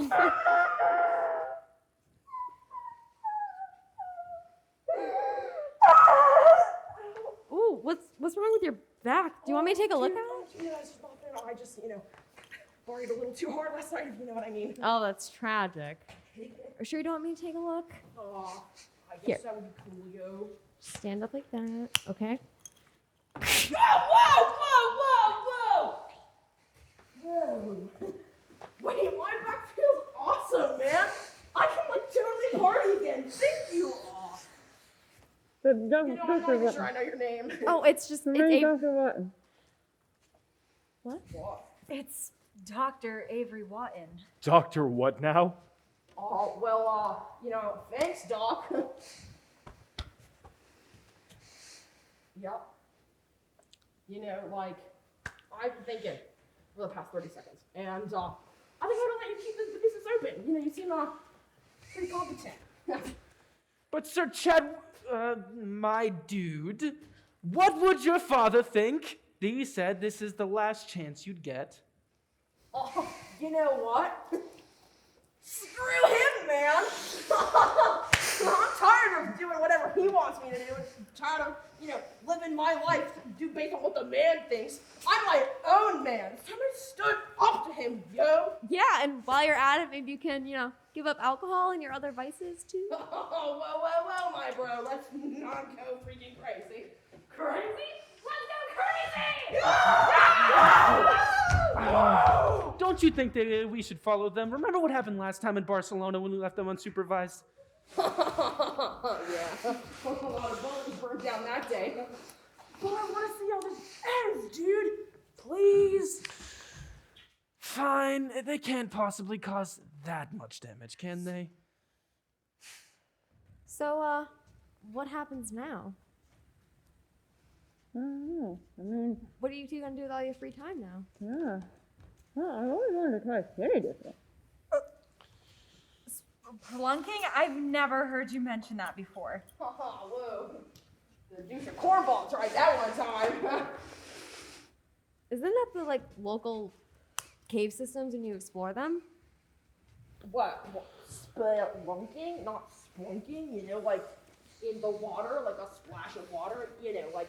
Spelunk or sploosh? I mean, a lot of cave systems are located near water sources because they form from water erosion, so it's common to... Wait. Did you mean skinny dipping? Yeah. Oh. But, my back feels freaking amazing, Doc. What do I owe you? Do you want to let me keep the practice open? Oh, yeah, for sure. I got your back since you, fixed mine.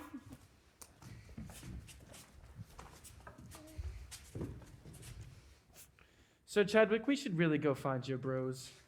Yeah. You're right. All right, peace, y'all. Goodbye, Sir Chadwick, my love, my hero. Yeah.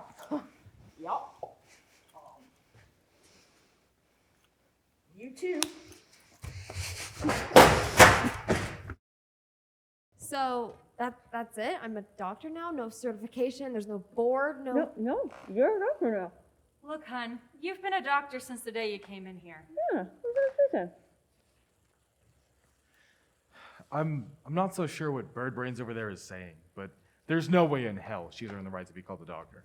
Well, actually, most medical practitioners of our time have very little formal training in the ways of medicine. Apprenticeship and practice are really the only ways to establish yourself as a practicing doctor. And since very few of our generation actually go and see a doctor... What? I was reading some of Avery's books. Okay, look, mister. Look at your daughter. No, the other one. Did you see her leg when she came in here? Do you see it now? Who helped treat and diagnose that? Avery. My guess is as good as yours just how she figured it all out. Clearly, with no help from you. Or you either. I don't know what kind of school you have to go to or what you have to do to become a doctor, but Avery helps people, and I think that makes her more of a doctor than anybody I've ever known. Helping people, huh?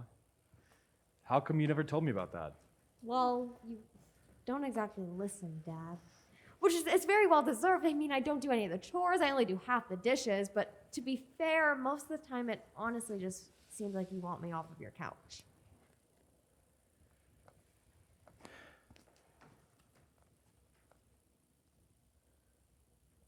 Sorry. Was that the line? Besides the point. Oh my God. Just go. Go. That's besides the point.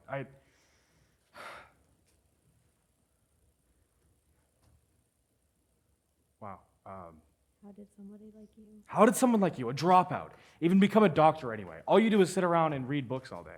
Books on doctoring, Dad. I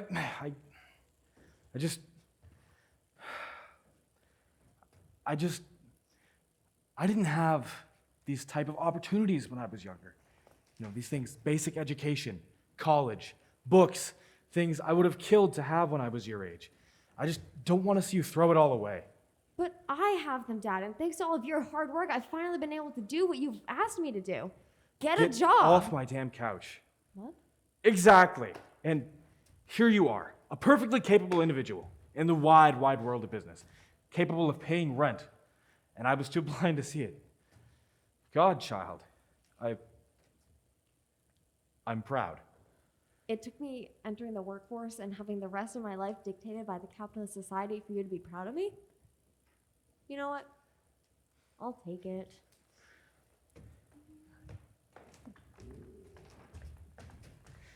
Alexandra, we've got to get you home. Thank you, Doctor. Thank you, Avery. So,